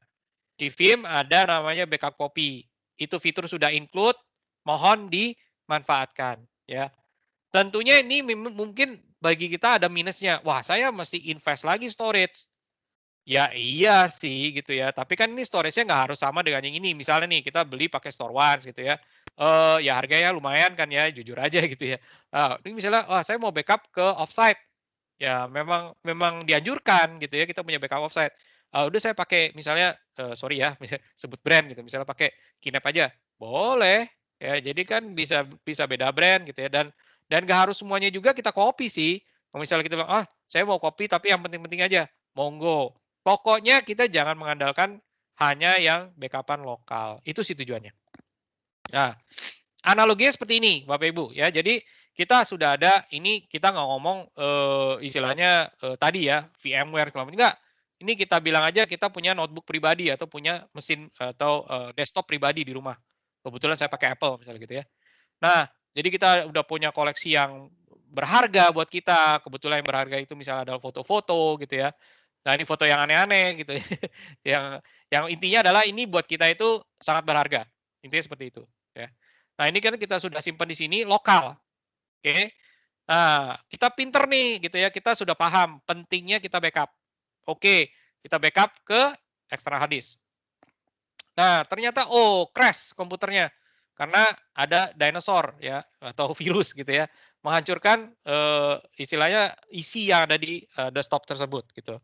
Nah, jadi kan masalahnya adalah untungnya kita sudah simpen ke external hard disk. Good, berarti kita masih bisa restore gitu ya. Nah, kecuali ini ada satu cewek ini dia keinjek dia gaunnya jadi dia nggak bisa kabur. Kesian juga gitu. Nah, jadi intinya adalah kita punya backup-an. Itu sudah boleh dibilang setengah jalan sebetulnya kalau menurut Vim gitu. Kenapa? Karena setelah kita sudah bisa recover, kita masih harus melakukan proses recover juga, ya.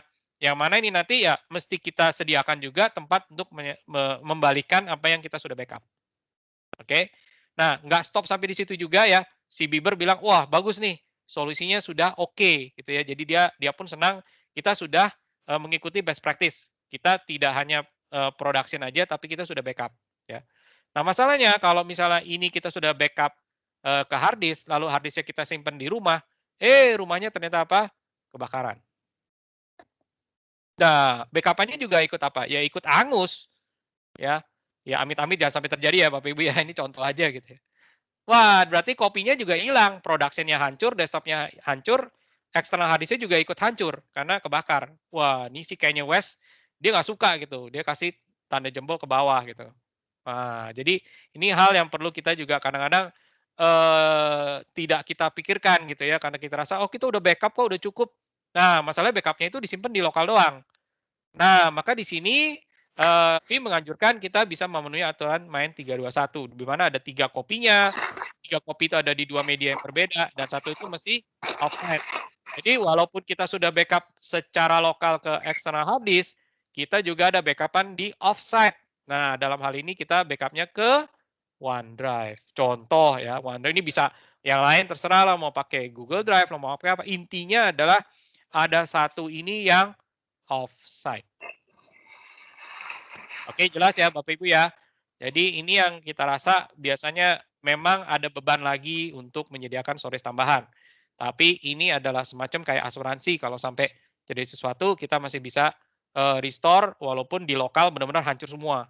Nah, itu yang kadang-kadang kita miss gitu.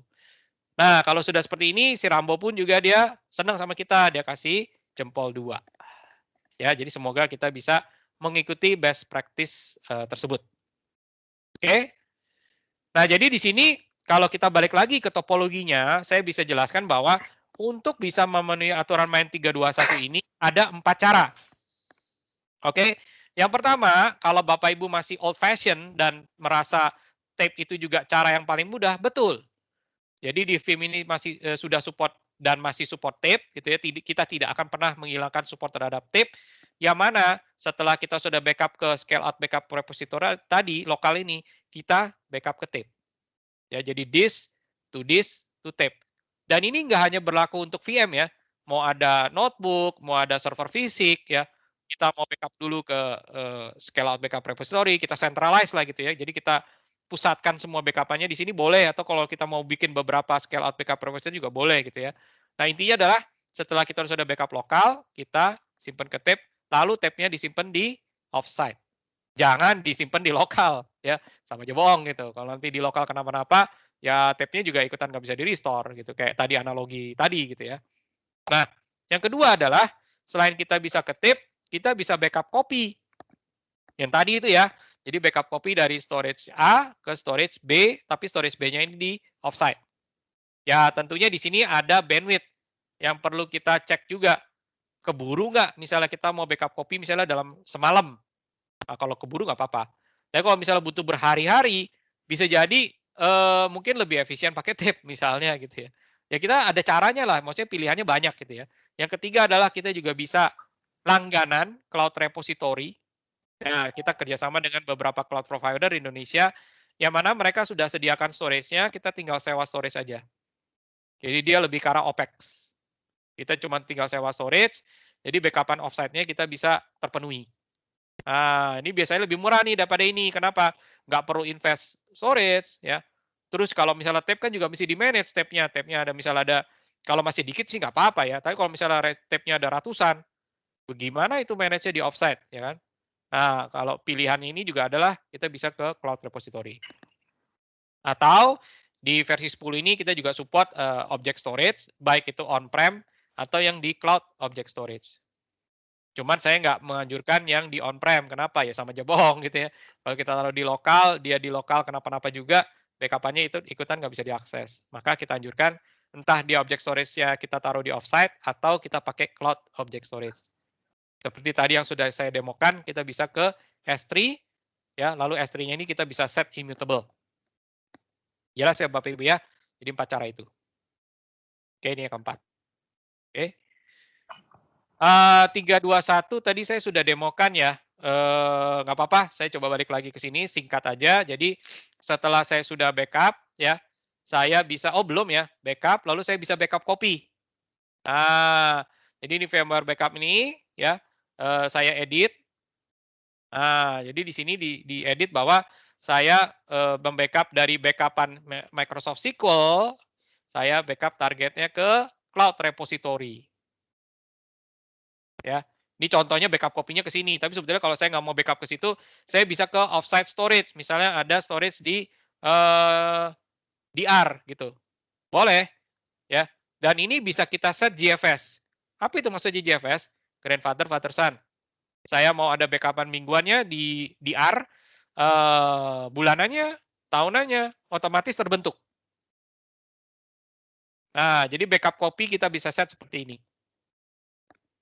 Oke, jelas ya Bapak Ibu ya. Nah, jadi backup copy untuk memenuhi tadi 321, kita bisa backup offsite. Oke, saya cancel lagi. Nah, tadi selain dari backup copy, kita juga bisa ke tape. Ini ada tape infra. Kebetulan kita belum setting ya, nggak apa-apa. Ini pilihan yang pertama tadi, pakai tape. Atau saya mau backup ke cloud. Nah, ini ada cloud repository tadi. Bisa kita backup ke cloud. Yang backup copy tadi ya ke cloud. Sama kita bisa backup ke copy ke object storage. Tadi saya sudah setting di scale out backup repository. Jadi di backup repository sudah ada ditambahkan object storage, ada AWS S3, ada Azure Blob, sama ada Minio. Ya, jadi ada 3 contohnya nih gitu. Ada AWS S3, Azure Blob, sama Minio. Oke, jadi 321 dengan mudah kita bisa lakukan, itu sudah tadi ditunjukkan. Semoga jelas, jadi saya bisa lanjut. Restore-nya juga gampang ya, dan pilihannya banyak, bisa full VM, bisa instant VM recovery, bisa guest file per application, dan juga bisa restore ke cloud. Oke ya, jadi saya akan langsung demo aja, restore-nya lebih cepat, waktunya juga udah lumayan lama. Jadi kalau restore ya, setelah backup ini, saya ke home dulu ya. Setelah backup ini job-nya sudah sukses, saya ambil contoh yang ini ya, VMware backup ya. Jadi VMware backup ke StoreOne ini sudah selesai, sudah sukses, maka hasil backup itu muncul di backups. Nah, di backups itu di disk. Nah, ini ada VMware backup yang ini ya, StoreOne ya. Jadi ini backupan akan muncul di sini hasil backupnya. Kalau mau nge-restore, kita tinggal klik kanan. Nah, pilihannya banyak. Saya mau restore instant recovery, VM recovery bisa ke VMware Hyper-V. Saya bisa instant disk recovery. Jadi nanti di mounting secara instan disknya aja gitu, itu bisa. Atau saya mau restore keseluruhan VM, saya mau restore VM-nya langsung ke Acropolis, itu bisa. Mau restore virtual disk, restore per VM, atau bisa restore per guest file. Nah, yang terakhir adalah kita bisa restore langsung ke public cloud. Bisa restore ke EC2, atau bisa restore ke Azure, baik itu Azure yang cloud maupun Azure Stack. Nah, jadi ini semua fitur ya, secara license sudah include. Kenapa? Kalau license VIM ini kan dihitung berdasarkan, kalau saya ke license, ini tadi saya belum bahas di awal ya, bahwa kalau di license ini kita hitung berdasarkan instance. Nah, jadi kita nggak peduli nanti mau restore-nya kemana aja, mau berapa besar yang kita restore, itu udah nggak ada hubungannya lagi. Jadi udah tidak membutuhkan license. Kita hanya menghitung license berdasarkan apa yang kita mau backup. Ya. Jadi di sini ada 8 VM, di sini ada 4 server fisik, ada 1 workstation, ada 2 aplikasi, 2 Acropolis VM yang di backup. Ya, ini kelihatan semua. Jadi sekali lagi kita hanya membutuhkan license di sisi apa yang kita mau backup aja. Ya, dari sisi fitur-fiturnya semua ini sudah include backup copy, ke tape, mau ke cloud, ya, mau ke object storage itu sudah tidak ada tambahan biaya dari sisi VIM. Intinya seperti itu. Ya. Karena waktunya juga sudah sangat terbatas, saya nggak akan coba tes restore. Nanti kalau memang Bapak Ibu mau lakukan sendiri, kita bisa ada trialnya juga. Jadi ada trial 30 hari, nanti Bapak Ibu coba. Oh, ini saya backup, nanti bisa dinyalakan langsung nggak? Ya, paling butuh waktu 3 menit, langsung backupan dari VM ini bisa dinyalakan ke ESX. Atau saya punya misalnya backupan Windows ya, workstation. Ini saya klik kanan, saya instant recovery ke vSphere atau ke Hyper-V. Itu bisa dalam waktu ya sama gitu ya. Di bawah 10 menit biasanya gitu ya. Karena dia ada proses kan untuk convert ya, untuk Linux ya. Tapi kalau Windows biasanya lebih cepat. Kalau Linux agak lebih lama karena dia harus konversi dari V2V. Ya. Nah, jadi ini bisa kita restore, instant recovery langsung ke VMware gitu. Kalau yang Windows kita bisa ke instant recovery ke VMware dan Hyper-V. Jelas ya Bapak Ibu ya? Oke. Ya, jadi sekali lagi pilihannya tadi bisa ke restore entire VM, Nutanix AV dan sebagainya. Kalau untuk yang VM tentunya lebih banyak karena kita bisa virtual disk-nya di restore juga. Ya, VM file. Ya, itu nggak ada pilihannya di yang agent. Oke. Setelah demo restore, cara RTO ya. Jadi biasanya kita namanya solusi data proteksi itu harus tahu apakah kita mau RTO yang cepat dan RTO yang seberapa jauh. Ya itu udah teknologi data proteksi lah gitu ya. Kita biasanya berdasarkan RPO dan RTO. Nah, jadi ini makanya tadi saya jelaskan bahwa banyak sekali hal yang berhubungan dengan RPO RTO gitu ya. Kalau sampai terjadi sesuatu, gempa bumi, banjir, kebakaran atau misalnya ada kena serangan malware, seberapa cepat kita mau dia up lagi. Ya, jadi ini hubungannya sama recovery timeline. Jaraknya berapa jauh, ya berapa cepat kita sampai sudah normal basic atau sampai full. Nah, ini kan biasanya ada tahapan-tahapannya gitu. Jadi seberapa cepat kita bisa bereaksi ya dan seberapa jauh kita bisa istilahnya jarak yang kita bisa restore. Misalnya sehari yang lalu, semalam yang lalu gitu ya atau bisa seminggu yang lalu gitu ya. Kalau bisa sih jangan ya. Misalnya tadi transaction log-nya kita replay, kita bisa balik ke 15 menit yang lalu. Nah, tapi kita bisa restore dengan cepat gitu ya. Misalnya di bawah sejam, di bawah 2 jam gitu dan sebagainya. Jelas ya Bapak Ibu ya. Nah, jadi salah satu yang membuat kita bisa lebih mencapai RPO-RTO yang lebih baik adalah replikasi. Jadi untuk VMware dan vSphere kita ada proses replikasi yang sifatnya adalah failover failback. Jadi istilahnya mempercepat dan mempersingkat RTO dan RPO-nya. Ya. Jadi kalau misalnya kita ngomong replikasi juga bisa ke VIM Cloud Connect yang tadi ya service provider kita bisa kerjasama gitu ya dengan yang ada di Indonesia. Mereka bisa menyediakan host di sana untuk kita replikasi ke situ. Jadi kita nggak perlu menyediakan DR site kalau memang mau. Jadi kalau misalnya kita bilang, saya mau kontrol di arah saya sendiri, saya sudah ada infranya. Oh ya nggak masalah, ya nggak perlu pakai yang ini gitu ya. Kita bisa langsung replikasi dari DC ke DR. Ya, jadi semudah adalah untuk ESXi dan Hyper-V ya, karena replikasi hanya bisa dilakukan di dua ini aja ya, ESXi dan Hyper-V. Kita sediakan targetnya, lalu nanti kita melakukan replikasi VM to VM. Jadi kalau misalnya di sini ada VM A, di sini ada replikanya VM A. Ya, di ada VM B, ada replikanya VM B. Ya. Maka setelah sudah baseline, sudah golden copy, sama persis, schedule berikutnya dia hanya akan incrementalnya saja yang diupdate ke sana, ke DR. Jadi tidak memakan bandwidth berikutnya. Hanya di awalnya saja, karena kan di awalnya dia butuh sama persis dulu. Jelas ya, Bapak Ibu ya? Oke. Saya langsung aja ke Vim1 gitu ya, karena waktunya juga sudah agak lama gitu ya. Nah, Vim1 ini kalau saya boleh jelaskan lagi bahwa Vim1 tetap merupakan bagian dari Vim Availability Suite. Ya, jadi tadi saya bahas yang mengenai backup and replication, bagaimana backup, bagaimana recovery-nya. Maka di sini sekarang saya akan coba jelaskan sedikit mengenai Vim1.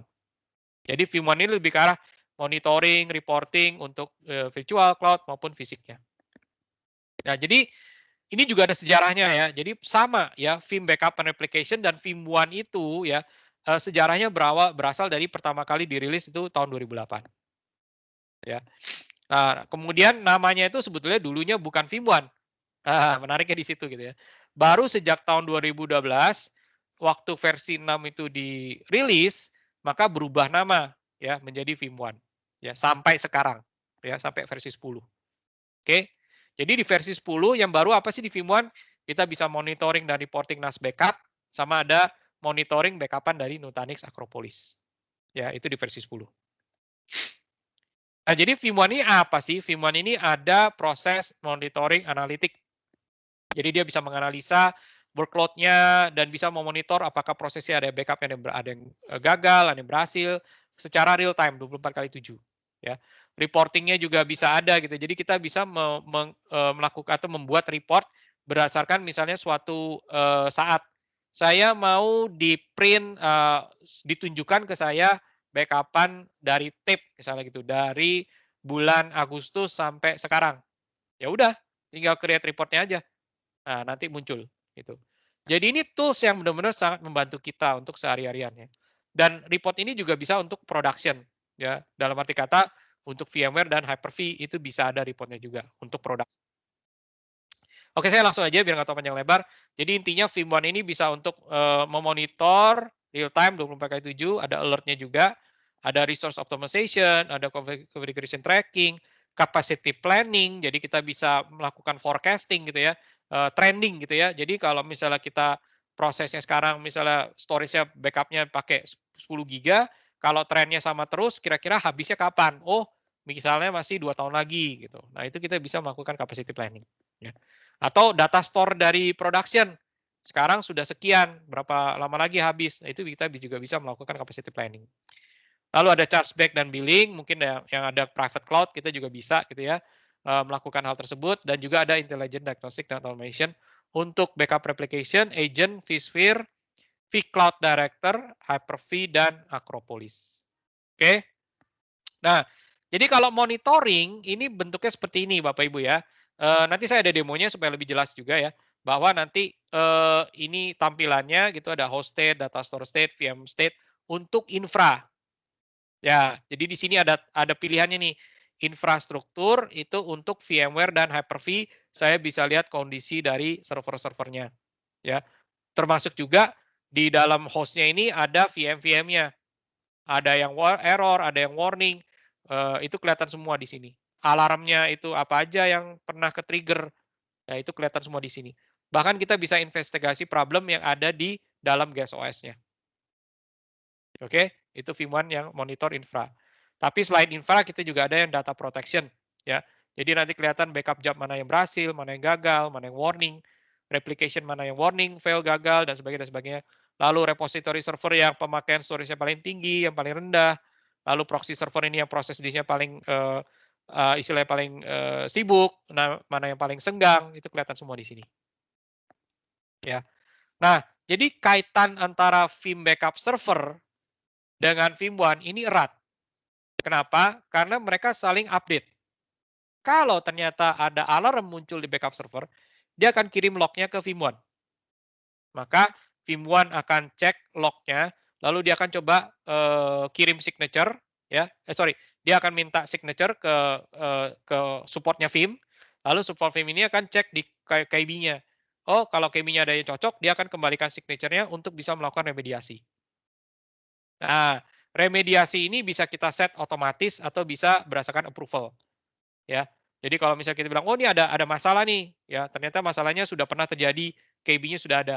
Nah, untuk remediasi dari masalah ini bisa otomatis, ya udah nanti langsung jalan aja gitu, langsung dia misalnya dibikin jadi normal lagi. Atau kalau misalnya saya nggak mau dia otomatis, kita request approval dulu, di approve baru dia dijalankan solusinya, seperti itu. Nah, jadi ini adalah automation. Kita bisa automate semua prosesnya ini. Jadi waktu yang kita habiskan untuk troubleshooting itu jadi semakin sedikit, ya. Jadi kita lebih produktif lagi, seperti itu. Oke, jadi ini Vim1. Saya akan coba tunjukkan sebentar. Saya singkirkan dulu. Ini yang VBR. Saya akan coba masuk ke Vim1. Sorry, salah. Vim1.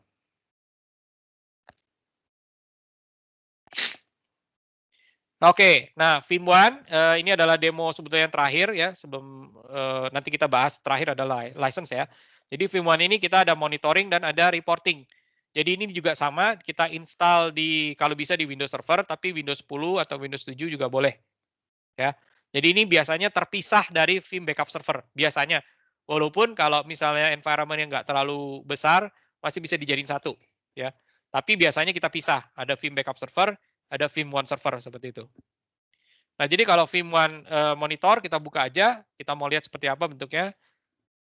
Nah, jadi kalau di sini kita connect ya. Kita connect di sini, lalu juga ada reporter. Ya, ini saya sekaligus buka ya supaya mempersingkat waktu. Oke, ini saya kecilin dulu. Oh, saya login dulu ya. Reporter. Mana dia? Nggak apa deh, ini dulu. Jadi ini lagi connecting dulu ke Vim1, ke reporternya mana tadi ya? Oh, ini udah keburu masuk nih. Yaudah. Nah, jadi kita ke infra dulu ya. Nah, jadi infrastructure view ini adalah, wow, belum apa-apa, saya udah ngeliat ada yang error. Saya nggak tahu errornya kenapa ini. Heartbeat is missing from Vim. Connection. Kasih. Oh, ini koneksi storage ya. Jadi bukan karena hostnya nggak available ya, tapi ini karena memang kayaknya ada koneksi ke kasih yang nggak bisa dilakukan. Ya. Baik itu ISX1 maupun 2. Ya, ini masalah storage. Kelihatan ya. Jadi nggak usah panik dulu. Kita ada error, tapi kita lihat dulu apa nih gitu ya. Oke, selain itu kita juga bisa lihat summary lagi, balik ke summary. Data store-nya, oh ada yang warning, ada yang LT. Biasanya kalau warning nggak terlalu khawatir gitu. Tapi kalau yang udah merah, biasanya kita langsung cek gitu. Di VM juga error, kenapa nih? SQL-nya heartbeat-nya nggak kedetek gitu ya. Di sini kelihatan heartbeat untuk VM-nya nggak kedetek gitu ya. VBO 365 juga. Ini ada beberapa VM yang misalnya bermasalah, ada 4 yang error gitu. Ya, jadi kurang lebih kita bisa lihat kondisinya real time gitu ya. Mungkin selisih sekitar berapa detik gitu ya. Kondisi dari infra kita, real ya, maksudnya production kita. Ya. Jadi bisa lihat dari sisi data store juga ya. Nah, ini yang kuning kan sama nih ya 2 ya. Data store 2 ini refleksi 2 ini gitu. Atau yang lain gitu. Oke, saya langsung ke data protection view. Nah, ini adalah proses dari Vim apa saja proses backupnya atau replikasinya yang ada kendala. Ya, di sini langsung kelihatan adalah VM job ada 2 yang gagal, ada yang 1 lagi jalan, ya, 1 warning, 8 sukses. Agent. Nah, jadi kan selain VM kita juga bisa backup agent. Wah, ini ada 2 nih yang fail gitu ya. Ada 1 yang sukses. Ya. Lalu ada file backup yang NAS backup, dua-duanya berhasil. Karena masalah. Ya. Nanti kita bisa lihat lebih dalam lagi sih ya. Alarmnya yang muncul yang mana gitu. Lalu dia alarmnya itu kondisinya apa. Jadi dia error karena agent backup job statusnya state-nya ini bermasalah gitu. Kita bisa klik sih. Jadi ada satu yang fail to be backup successfully gitu. Oke. Ada yang di disable job-nya. Oh sorry salah. Saya tadi ke data protection ya. Jadi kita ada yang ini disable.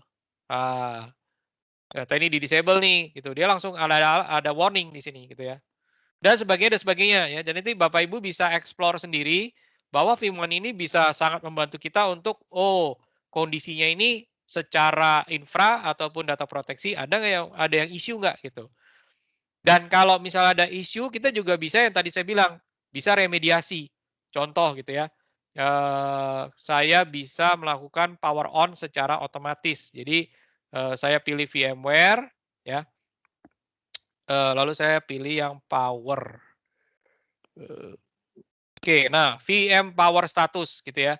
Jadi kalau ini saya edit ya, saya bisa misalnya memastikan bahwa kalau VM-nya tidak running ya, dan VM-nya ini saya spesifik untuk VM, saya mesti tambahin dulu ya VM-nya di sini ya. Saya tambahkan di infrastruktur, lalu misalnya saya butuh khusus nih contoh aja ya, saya mau nih dipantau terus nih untuk yang ini, bisa aja semuanya gitu. Ini ambil contoh aja. Mini Ubuntu saya pilih, VM Mini Ubuntu ini kalau sampai kondisinya dia state-nya tidak running ya, dia kondisinya off, maka action-nya adalah dia akan power on. Wow. Ya, ini kita nggak ngomong pakai DRS ya kalau di VMware, kalau Bapak Ibu sorry ini lebih teknis, ada dia DRS atau ada HA gitu ya. Jadi dia bisa memindahkan VM-nya ke host yang masih hidup, tapi itu kan kondisinya biasanya kalau host-nya bermasalah ya. Nah, kalau ini VM-nya sendiri dia mati. Nah, ini kita bisa trigger, otomatis akan dinyalakan kembali. Ya, jadi ini ada beberapa kemampuan yang canggih di VIM1 ini untuk mempermudah kita untuk monitoring, baik itu infra maupun data protection, dan juga dari sisi alarmnya. Oke. Lalu yang terakhir adalah saya coba tadi ke reporter, ini yang terakhir ya. Saya login dulu. Oh no, saya mesti masuk dulu. Bentar ya Bapak Ibu ya. Oke. Loading. Oke. Jadi di VIM1 ini awal yang reporter, VIM1 reporter ini akan muncul seperti ini ya. Jadi dari sini ada dashboard, kita bisa klik ya. Contoh saya ambil contohnya satu aja biar nggak terlalu makan waktu. Alarm. Nah, jadi dari tanggal 1 sampai tanggal 8 kita bisa lihat overview-nya di sini. Wow. 35 VM kondisinya alarmnya nggak muncul, ada 4 yang muncul atau 6 ya. 6, sorry. 6 ya. Lalu dia dari hari ke hari bisa kelihatan trendingnya.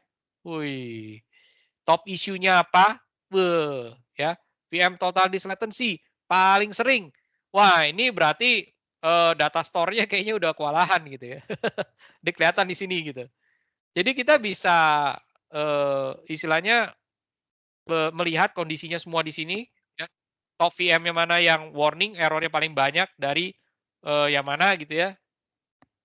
Data store-nya, warning, error, itu ada semua summary di sini.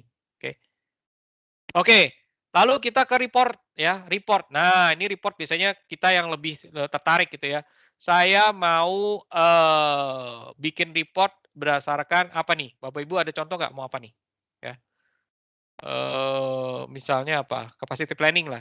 Boleh lah ya. Capacity planning, tapi saya nggak mau yang VIM, backup. Saya mau yang VMware, capacity planning. Ya. Jadi di VMware saya mau coba lihat capacity planning-nya ya. Oke, capacity planning. Semuanya saya mau analisa berdasarkan data 6 bulan belakang ini untuk planning ke 6 bulan ke depan. Ya. Ini saya ambil aja semua standarnya ya, business hour-nya dari jam 12 malam sampai jam 11 tengah malam sampai jam 11. Kenapa begini ya? Oh, business hours kan mestinya dari jam anggap 7 pagi lah ya. Misalnya sampai jam berapa? 6 lah ya. Oke, kita preview lah ya. Biar cepat aja ya. Nah, kita akan coba melakukan capacity planning, kita lihat hasilnya seperti apa, semoga tidak terlalu lama. Ini adalah satu contoh ya dari report-report yang mungkin saya balik dulu ke sini, yang banyak sekali di sini. Ya. Bahkan kalau kita mau bikin custom report pun itu juga bisa. Ya. Jadi ini banyak sekali, bisa ada Vim backup monitoring, Vim backup overview, ada tape reports gitu ya. Dan sebagainya, ada Nutanix AHV ya. Lalu ada agent support juga. Nah, ini kalau saya lihat di sini, oh masih loading ya. Nggak apa-apa. Jadi ini sudah predefined kalau yang ini. Nah, kalau ini yang custom yang kita bisa bikin disesuaikan dengan yang kita mau tampilkan gitu ya, di reportnya seperti apa. Dan ini bisa di schedule Bapak Ibu.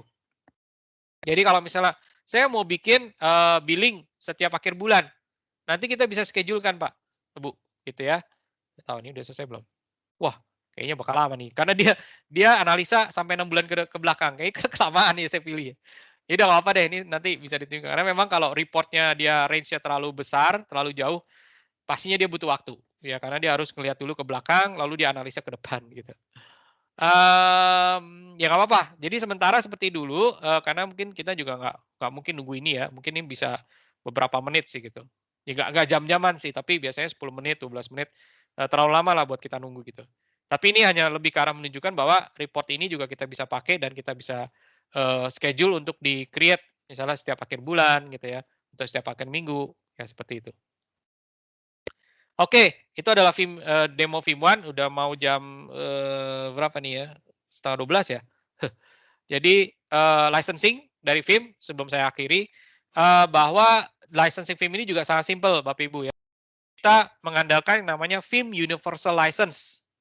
Ya. Jadi maksudnya universal itu apa? Satu license ini bisa dipakai untuk membackup apapun tadi ya. Mau backup VMware, Hyper-V, Nutanix, Acropolis bisa. Backup Microsoft Notebook, Linux Server, VM di Azure kita bisa backup. VM di AWS kita juga bisa backup. Ya. Jadi dua ini sih sementara ya. Mungkin nanti akan ada lagi di kemudian hari gitu. Jadi kita bisa pakai license ini, kita bawa ke cloud, kita backup apa yang berjalan di cloud. Wah, asik kan ya? Jadi satu license ini bisa dipindah-pindahkan. Saya bosen nih, saya nggak mau backup notebook lagi. Notebooknya saya udah nggak mau backup. Saya jadikan VM, saya mau backup sekarang yang udah jadi VM. Ya udah, tinggal pakai aja license yang sama, kita backup yang itu. Jadi nggak mubazir yang kita sudah investasi selama ini. Bisa juga untuk Oracle Airman, bisa untuk SAP HANA, dan juga bisa untuk membackup NAS. Ya, jadi biasanya itu satu bundle ya kita pembeliannya adalah per bundle, jadi satu bundle isinya 10. Jadi biasanya kita sesuaikan dengan misalnya saya ada 5 VM, ada 4 notebook ya. Ya satu ini bisa bebas. Misalnya nanti saya mau buat persiapan nanti mau VM dijadikan VM di AWS. Dan saya bisa pakai yang satu itu misalnya untuk backup ini. Ya, nanti kalau misalnya makin banyak yang di lokal di on-prem udah nggak ada yang di backup, saya bisa pindahkan untuk membackup yang ada di AWS. Jadi sifatnya dia portable, tidak mengikat ke istilahnya lokasi maupun kondisi dari yang kita lakukan saat ini. Jadi di kemudian hari bisa kita sesuaikan dengan kita punya. Jadi nggak perlu invest terlalu banyak. Begitu Bapak Ibu ya. Nah ini tersedia dalam bentuk subscription atau perpetual. Oke, itu aja mungkin dari saya ya. Jadi semoga yang tadi saya sampaikan bisa memberikan gambaran yang lebih jelas mengenai bagaimana proses Vim itu bisa melakukan data proteksi ya di mana sudah diakui oleh analis yang di industri ya jadi seperti Gartner, IDC dan sebagainya. Dan itu semua diharapkan bisa menunjang kebutuhan data proteksi dari Bapak Ibu gitu ya. Ini coba saya balik ke mungkin ada pertanyaan dari yang sudah saya sampaikan. Kayaknya nggak ada yang bertanya ya. Saya coba tanya di sini. Kalau saya mau back, oh ada nih di Pak Sobari ya. Soalnya di atas link Oke. Saya nggak akan. Tanya Pak. Ya, silakan Pak. Kayaknya tadi ada yang bertanya di chat. Oh, ya ini saya lagi Pak Rudi Hermawan ya. Kalau mau di-upload bakal bentrok dengan hidup dari Vim-nya. Oh, ini tadi udah jawab ya. Kemudian ke bawah. Ini bisa terintegrasi dengan backup sejenis, Pak. Saya kurang nangkep ya, Pak Zulhusni ya. Bisa terintegrasi dengan backup sejenis. Maksudnya dengan vendor backup lainnya kali ya? Oh, ya biasanya sih kita anjurkan jangan digabung ya. Karena nanti kalau VM-nya lagi di snapshot sama Vim, terus dia mau di snapshot sama yang lainnya ya nggak bisa, pasti gagal gitu. Terus karena kan backup pasti ada snapshotnya ya kalau VM ya. Terus kalau saya mau backup VM yang ada di vSphere plus server fisik Linux, Windows, bagusnya pakai versi yang apa? Nah tadi license saya jelaskan itu VUL Pak. Satu instance itu bisa dipakai untuk vSphere, mau dipakai untuk server fisik bebas. Tinggal dihitung aja berapa yang Bapak mau backup, itu yang akan dihitung instance-nya yang dibutuhkan. Ya, jadi sangat simple sekali, sangat mudah, dan karena dia sifatnya portable itu sangat mempermudah kita juga untuk pikir ke depannya gitu. Jadi nggak perlu pusing-pusing nambah-nambah license lagi kalau ternyata kebutuhan data proteksi kita sudah berubah gitu. Lalu ada yang terakhir tadi kayaknya tuh kapan pakai subscription, kapan pakai perpetual. Bisa dijelaskan plus minusnya? Sebetulnya kalau solusinya sama aja sih Pak. Ya, jadi kalau kita ngomong VUL ya VUL gitu. Jadi kita bisa pindah-pindahkan sesuai dengan peruntukannya. Bedanya adalah kalau subscription ini kan kita berlangganan ya. Jadi kita modelnya adalah OPEX ya. Jadi tidak mengikat. Sedangkan perpetual kita invest di awal, ya itu tentunya kita gunakan ya, dan itu harus perpanjang maintenance setiap tahunnya supaya tetap aktif. Bedanya di situ sih Pak. Ya secara fitur sama semua, sama persis. Cuma bedanya yaitu kalau subscription tuh kayak kita berlangganan aja, kalau yang perpetual itu ya hak milik, tapi nanti harus perpanjang maintenance-nya aja gitu di setiap akhir tahun. License bundle dengan socket bedanya apa? Pertanyaan yang bagus. Jadi gini Pak Antoni ya, license bundle dengan socket. Jadi gini, VUL dengan socket itu bedanya adalah kalau socket, saya memang nggak tunjukin lagi yang socket ya, karena memang rencananya kita mau nggak terlalu akan banyak jualan yang socket ya. Kalau Bapak Ibu mungkin yang masih familiar dengan cara licensing Vim, ya memang ada dua ya sampai saat ini, yang VUL dan yang socket, betul. Nah kalau yang socket ini dia hanya bisa dilakukan di VMware dan Hyper-V. That's it. Jadi tidak bisa menjawab kebutuhan kita ke depan. Saya nanti mau membackup yang ada di cloud, nggak bisa. Karena dia benar-benar mentok di on-prem doang, hanya bisa di lokal doang gitu. Jadi untuk menjawab kebutuhan yang mau backup di cloud dan sebagainya, itu ya mau ngomong harus pakai VUL. Ya, jadi semoga itu, sorry saya lupa nyalain lagi ya. Nah, jadi license yang tadi ya, semoga Pak Antoni saya bisa jelaskan sudah detail ya.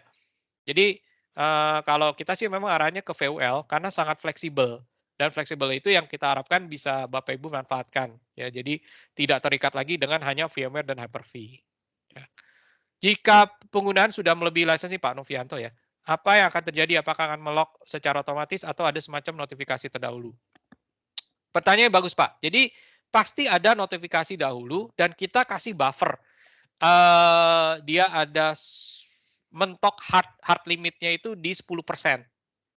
Ya. Jadi kalau nanti kita udah mulai lewat misalnya backup kita 30 instance, berarti 30 VM ya. Lalu ternyata besokannya kita tambahkan lagi jadi 33. Masih nggak apa-apa gitu ya. Karena kan 10% dari 30 itu kan berarti 3 ya. Benar ya? 33. Iya. Oh, 3, jadi, Pak. ya benar ya. Ya jadi 33 ini masih kita backup, tapi ada warning aja bilang nih sudah over dari yang kita berlangganan 30 gitu. Tapi kalau kita tambahkan dia jadi 35 ya nggak bisa, karena dia mentoknya di 33. Gitu. Jadi masih tetap ada buffernya, walaupun yang kita berlangganan itu sebetulnya hanya 30. Itu kayaknya udah terakhir ya. Jadi ini ternyata sudah jam 12 ya. Iya, kalau ada pertanyaannya Pak gini Pak, untuk materinya boleh di-share nggak? Harusnya kita bisa share Pak nanti ya. Bisa nggak masalah. Siap. Ya. Oke. Ya, mungkin sekian dari saya. Jadi semoga itu bisa memberikan ya gambaran yang lebih jelas gitu ya mengenai bagaimana solusi Vim itu seperti apa. Lalu semoga itu bisa menjadi solusi yang bisa digunakan di environment Bapak Ibu sekalian. Mungkin ada tambahan dari pihak MI? Boleh closing sekalian. Ya, oke. Terima kasih Pak Newin atas presentasinya ya. Hari ini semoga Bapak dan Ibu bisa mendapat insight yang baik mengenai backup, replication, dan saya yakin melalui Vim ini juga bisa membantu bisnis Bapak dan Ibu sekalian. Dan terima kasih untuk seluruh atensinya dan waktunya. kalau dari Bapak Ibu ada pertanyaan lebih lanjut atau mau diskusi lebih detail Bu, Pak, kita bisa lakukan itu juga. Tinggal japri ke saya sendiri boleh, Widianto atau juga Pak Newin. Sorry saya belum pernah diri, saya Widianto, saya Product Manager dari FIM untuk di MII. Dari saya sekian saja. Tadi juga banyak pertanyaan dari Pak Rudi juga. Kalau misalnya Pak Rudi Hermawan ada mau diskusi lebih lanjut, itu kita juga bisa Pak. Dari saya itu aja. Terima kasih atas waktunya dan atensinya. Terima kasih juga untuk Pak Newin dan juga tim Indonesia. Terima kasih. Oke, terima kasih juga. Ya, terima kasih. Terima kasih semua. Ya, Ya. jangan lupa ya diisi feedback formnya. Jadi kalau misalkan nanti ada perlu perbaikan dari kami, kita bisa review dari feedback form tersebut. Jadi feedback form itu gunanya untuk dari kami apabila ada perbaikan, kemudian ada pertanyaan, kami juga bisa kontak kembali ke ibu bapak-bapak sekalian. Oke, terima kasih. Stay safe. Oke, terima kasih semuanya. Stay safe. Oke, terima kasih semuanya.